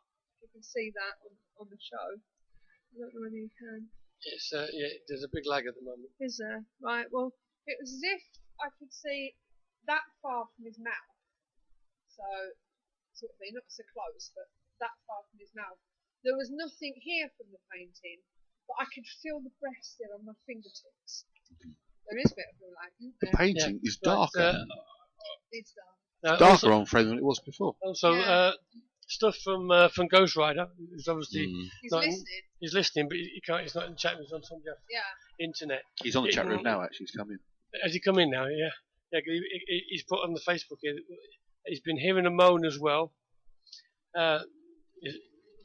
He's heard the moan and the phone, and got shivers. Ask if anybody's getting temp drop.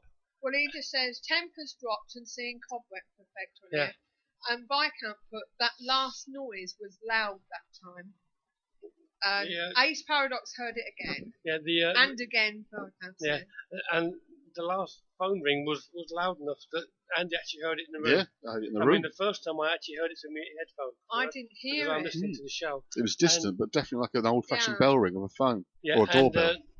Ghost Rider said, "Get a dictaphone out."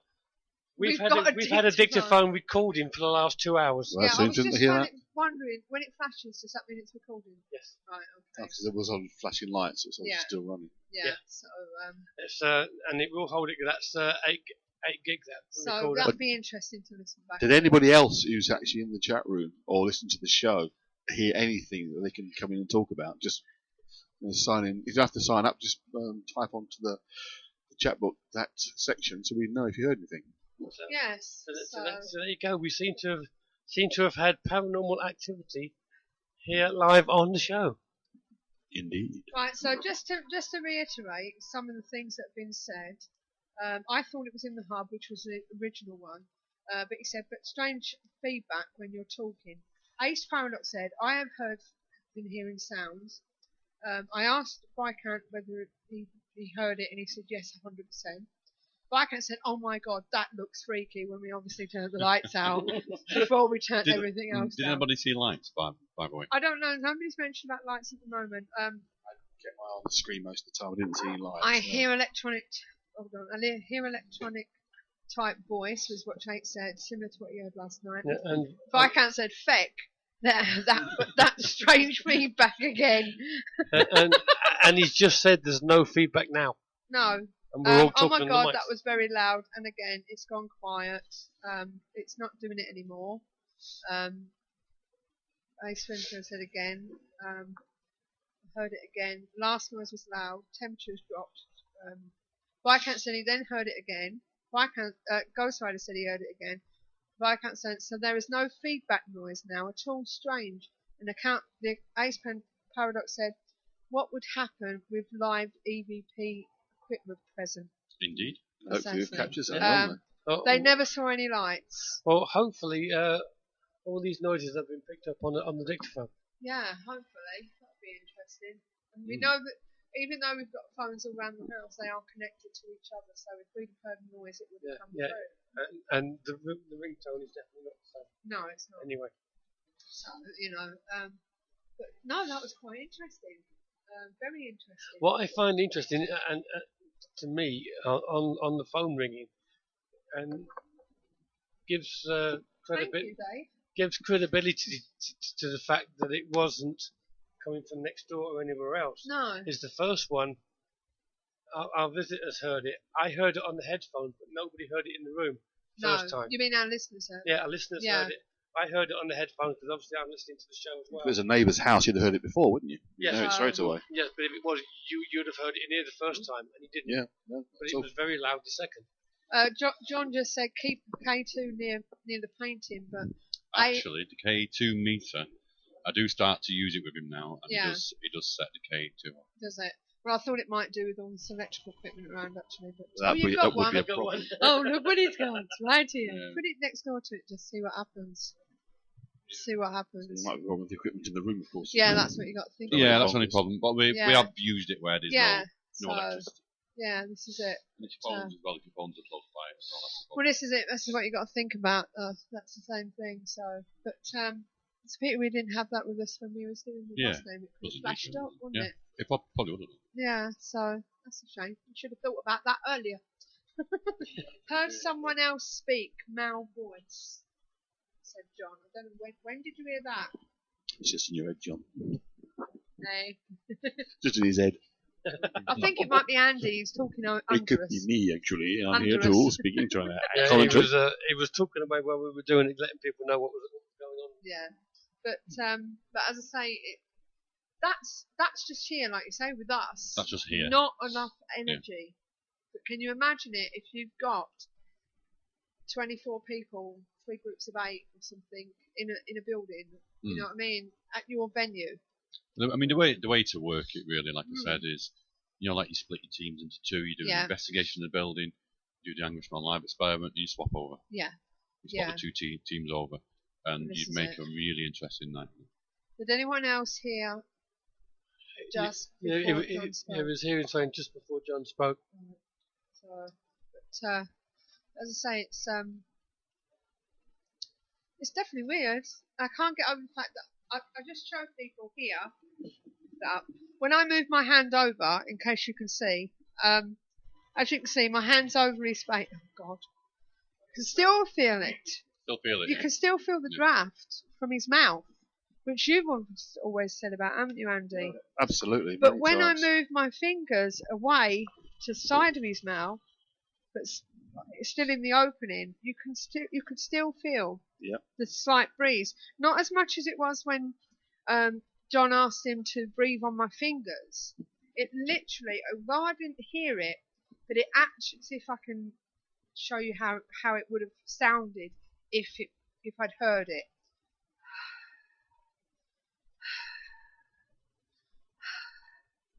Bit like that. So that turns me on. It's turned into a different kind of show all of a sudden. There's that noise. It's me breathing. No, they haven't got it yet. Right. So we're hearing you breathe now. Are you? Yeah.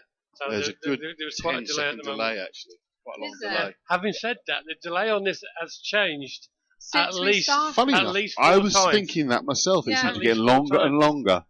Yeah, we went from the original 3, Yeah. then went to 12. And Interesting. And then there was a glitch. Interesting. They're saying And that then they it were shot getting back to 4. the feedback noise was when you put your hand. Across his face. Yeah. I'm going to try that again, guys. Yeah. There is a bit of a delay, so bear with me.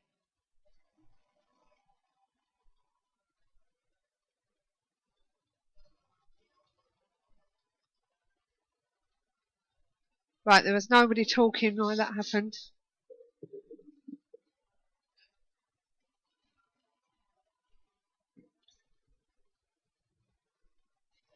Yes, if Viscount and John are both hearing that sound when you move your hand to the mouth.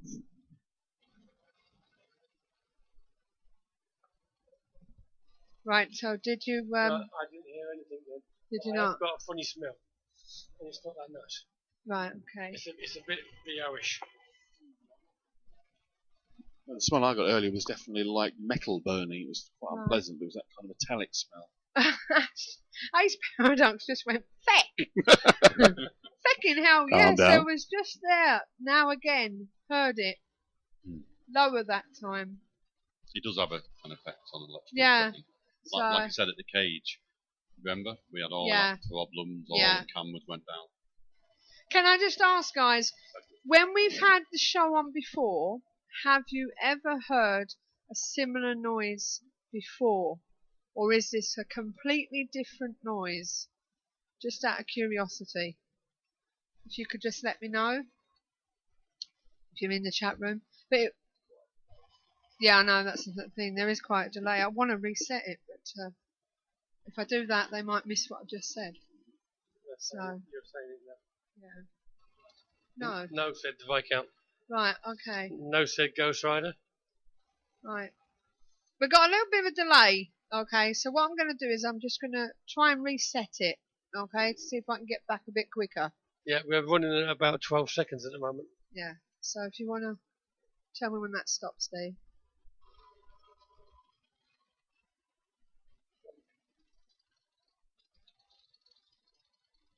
Go now.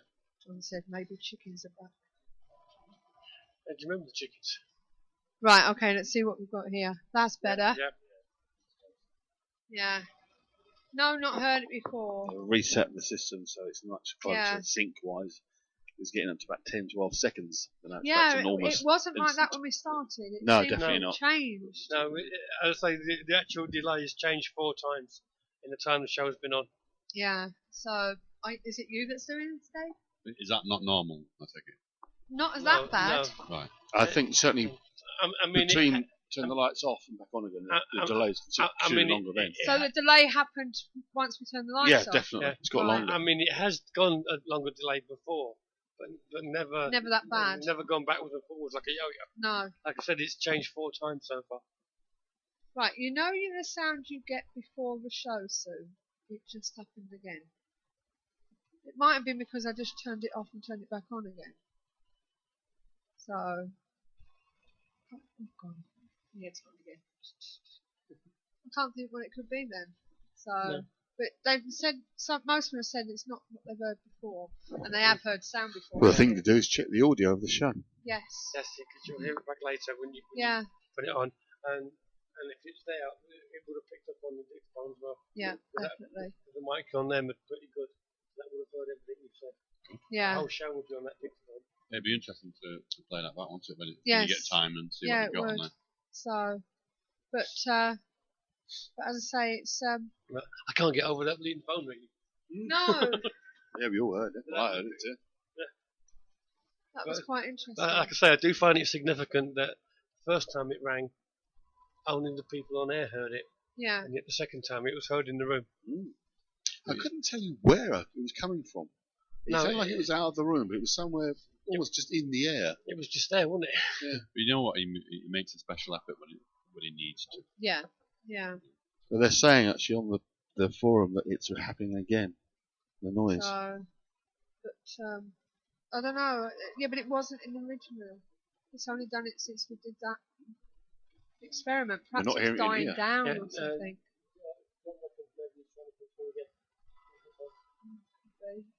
What, on its own? Yeah, Dave is trying to come I through. can't, so it's getting louder. Are you hearing it, Steve?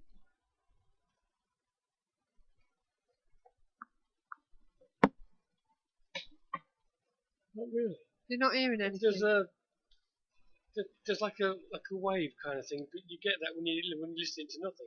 Yeah, so Andy's going to and he's putting his ears in. My Beats audio. Beats audio. If it's out there, you'll hear it on there.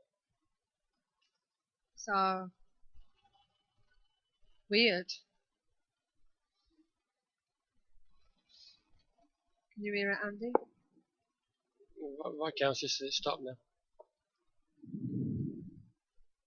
That was him breathing on it. No, there was something then. What was there?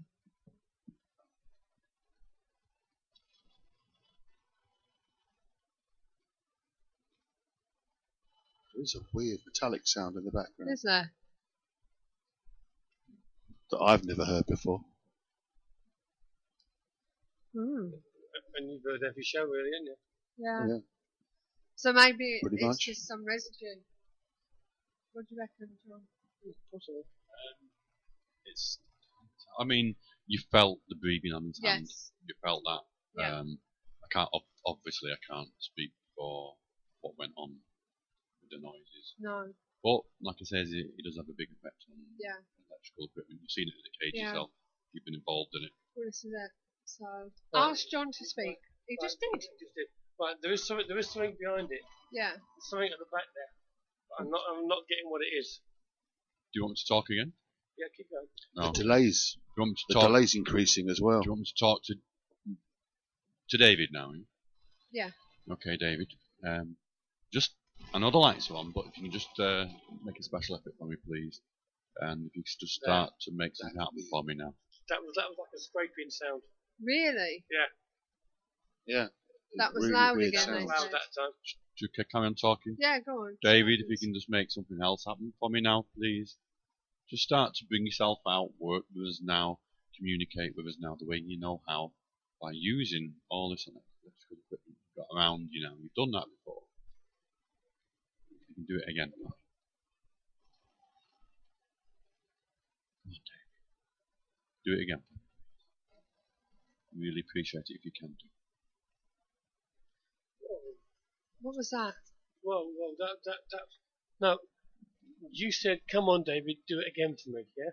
What came over in my ears was do it again for me. First bit wasn't there.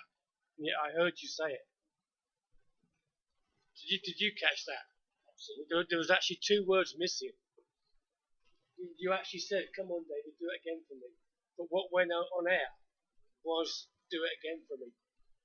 The "Come on, David" was missing. Weird. And my counsellor said, "Who spoke then?" I don't know. Oh no. Well, you can obviously say that there's something to this picture, can't you, Andy? I said you can obviously say there's something to this picture. Well, in the mic. Well, considering this is oh yeah, always have. Yeah, this has never happened in over 2 years of doing the show. Yeah. We have to put it down to the picture, to the painting. Yes, definitely. Otherwise, it would have been heard before. So, Ghost Whisperer just said he got a moan then. There it goes again.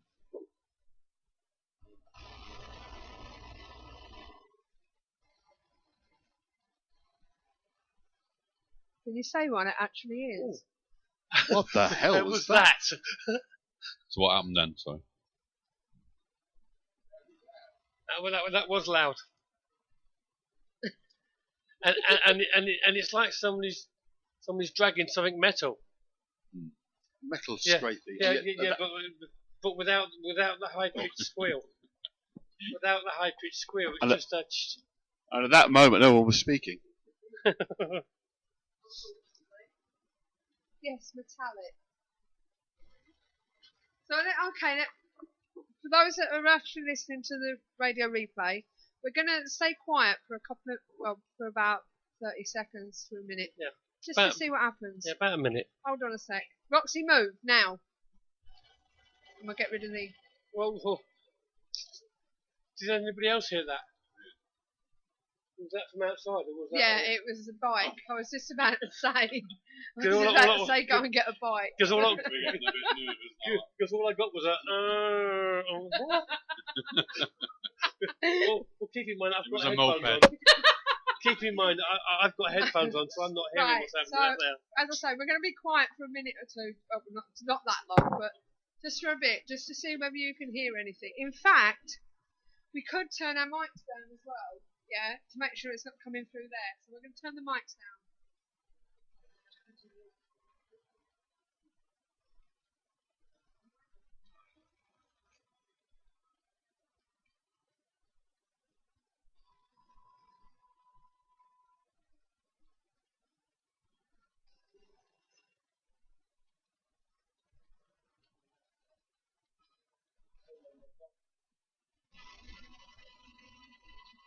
Okay, guys.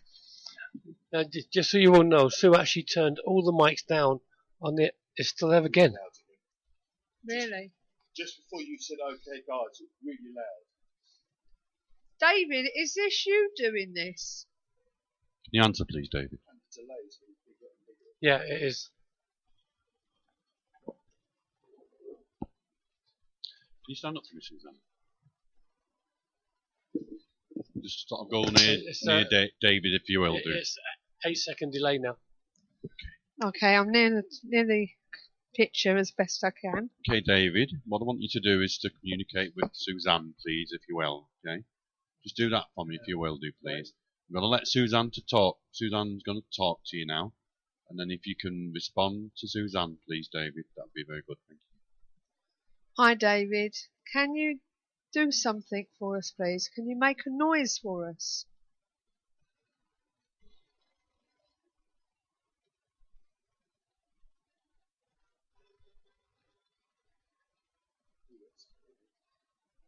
Thank you, David. David, can you make the lights flash on the K2? If you would. In fact, can you pass it up to me, John? Oh, thank you. Thank you. Can you pass it up? Hi, David. Can you make them flash again for me, please? Just so everyone can see. Please, David, can you make them flash again?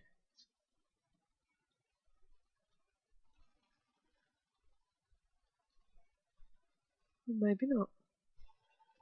I'm going to put them on there. I hope you don't mind, David. Mind you saying that, I don't think they can see them. It's a bit too low, isn't it, on there? Yeah. No. Okay. You couldn't see that just now. I asked it to go in. Again. Right. The noise again. David, can you flash the K2 again for us? Right, did somebody outside just say hello? No. Somebody said hello in the headphones. David, did you just say hello? If you can you say it again, please?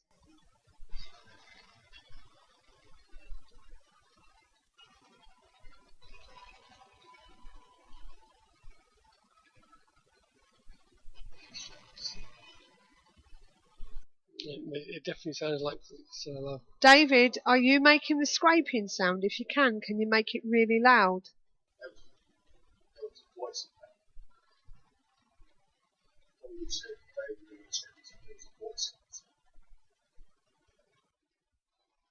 David, can you make the scraping sound loud, if that's you?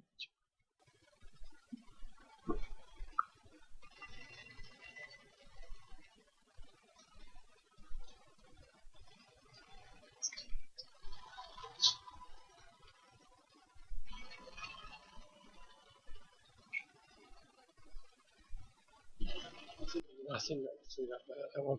What, stop it? No. Oh. The noise below, I think that was you doing something Right. down there. David, if that's you, can you speak to us, please? Can you say something?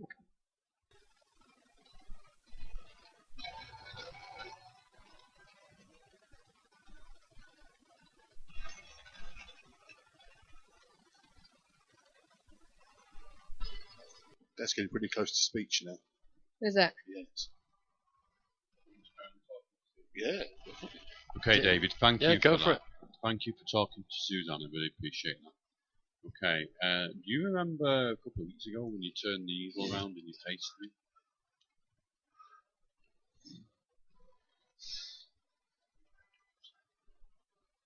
Talk to me, David. Just sort of. I can't hear what you're saying, but if you can say something for me, so you can hear what you're saying on the radio now. Okay, David, you ready? Do you remember when you turned around and faced me? Remember that building that I took you in a couple of weeks ago? It was in Yorkshire, in Pontefract. Do you remember that?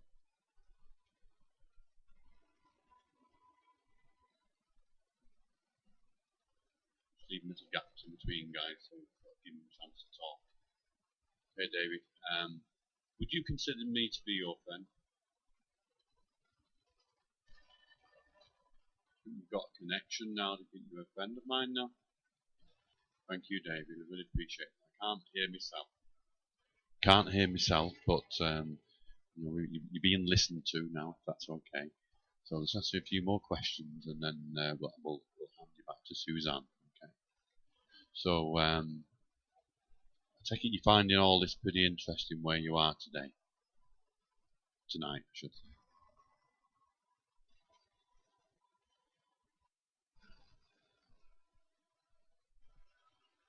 One thing I've always wanted to find out, David, so I can help you, is I need to know your surname.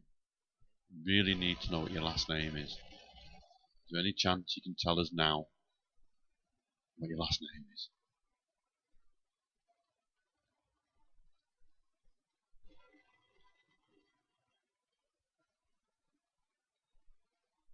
Thank you, David. And have you noticed the delay's down to about 2 seconds again? Absolutely. No, I couldn't No, there's hear no that. doubt about it. That sounded like speech, but you couldn't make out the words, but it sounded like words. And Ghost Rider was asking if you were talking to Andy, Steve. Do what? Ghost Hunter typed, "Are you talking to Andy?" You wasn't, was you? Am I what? Ghost Hunter asked if you were talking to Andy. No, I wasn't talking to anybody. And loads of stuff on him again. The picture froze, which was what happened last time when it altered the delay. Yeah. My account saying, what was that? It's replying but faint. I think that was loud. again, but faint. All these sort of things. People get even whispering. They're all hearing it online. Yeah. And it has gone cold again. And while they're all hearing it online, we're not actually hearing it in the room. No, we're not. No. And from a technical point of view, we're doing nothing that we don't always do. I know it may There's sound. no change. I hope it don't sound blasphemous or whatever. I'm just going to try something.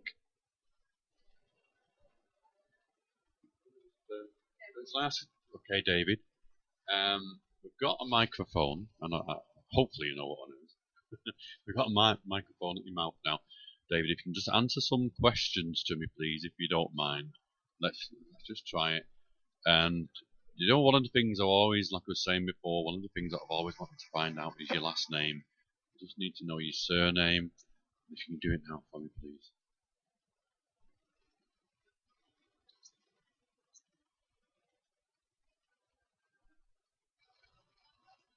Where you come from, David? Where do you come from? What's the country of origin?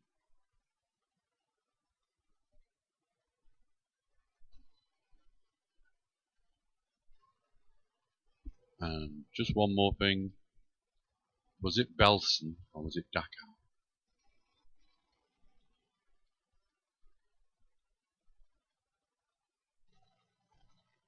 Is there a connection with a concentration camp? Is it World War II?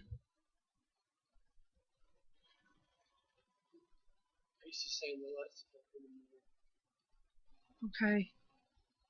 But was there any noise whatsoever coming across during that Lots time? of noise, but the same kind of thing. There's no distinct words.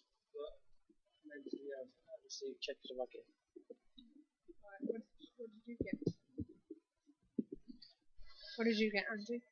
Well, certainly, again, that metallic kind of voice, but there was, at one point, it sounded like whispering, an actual proper voice whispering in amongst that sound.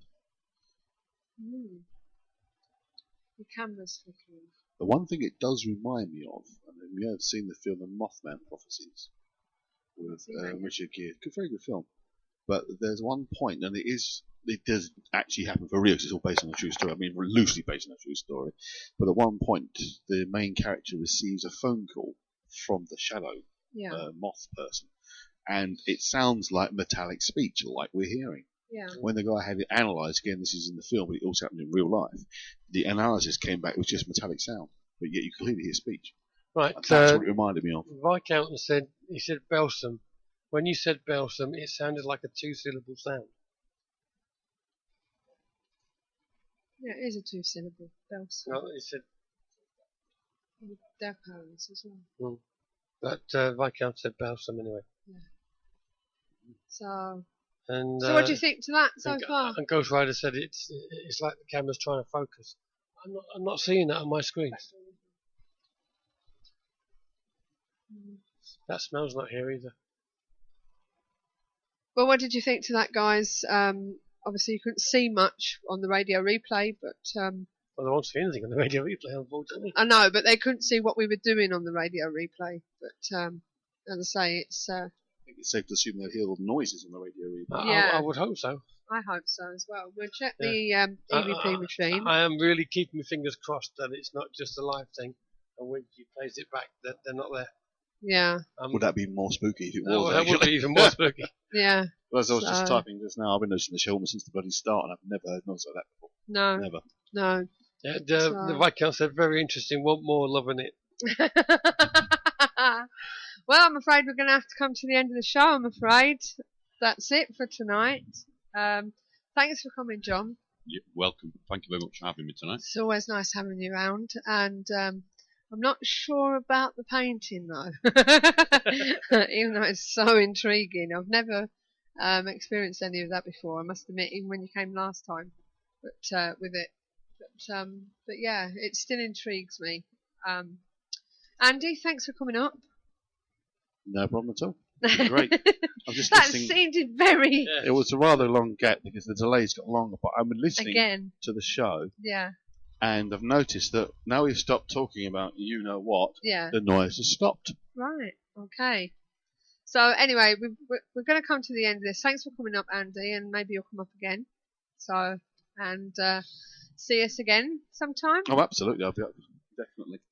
Probably not until next year now, but certainly will be up again. Yeah. So, obviously I will take you up on your offer with the Anguish Man. The Angry Man. Angry Man. The Anguish Man. Yeah, sure, no problem. But I hope to see you before then. You will anyway. indeed. So, Thank you.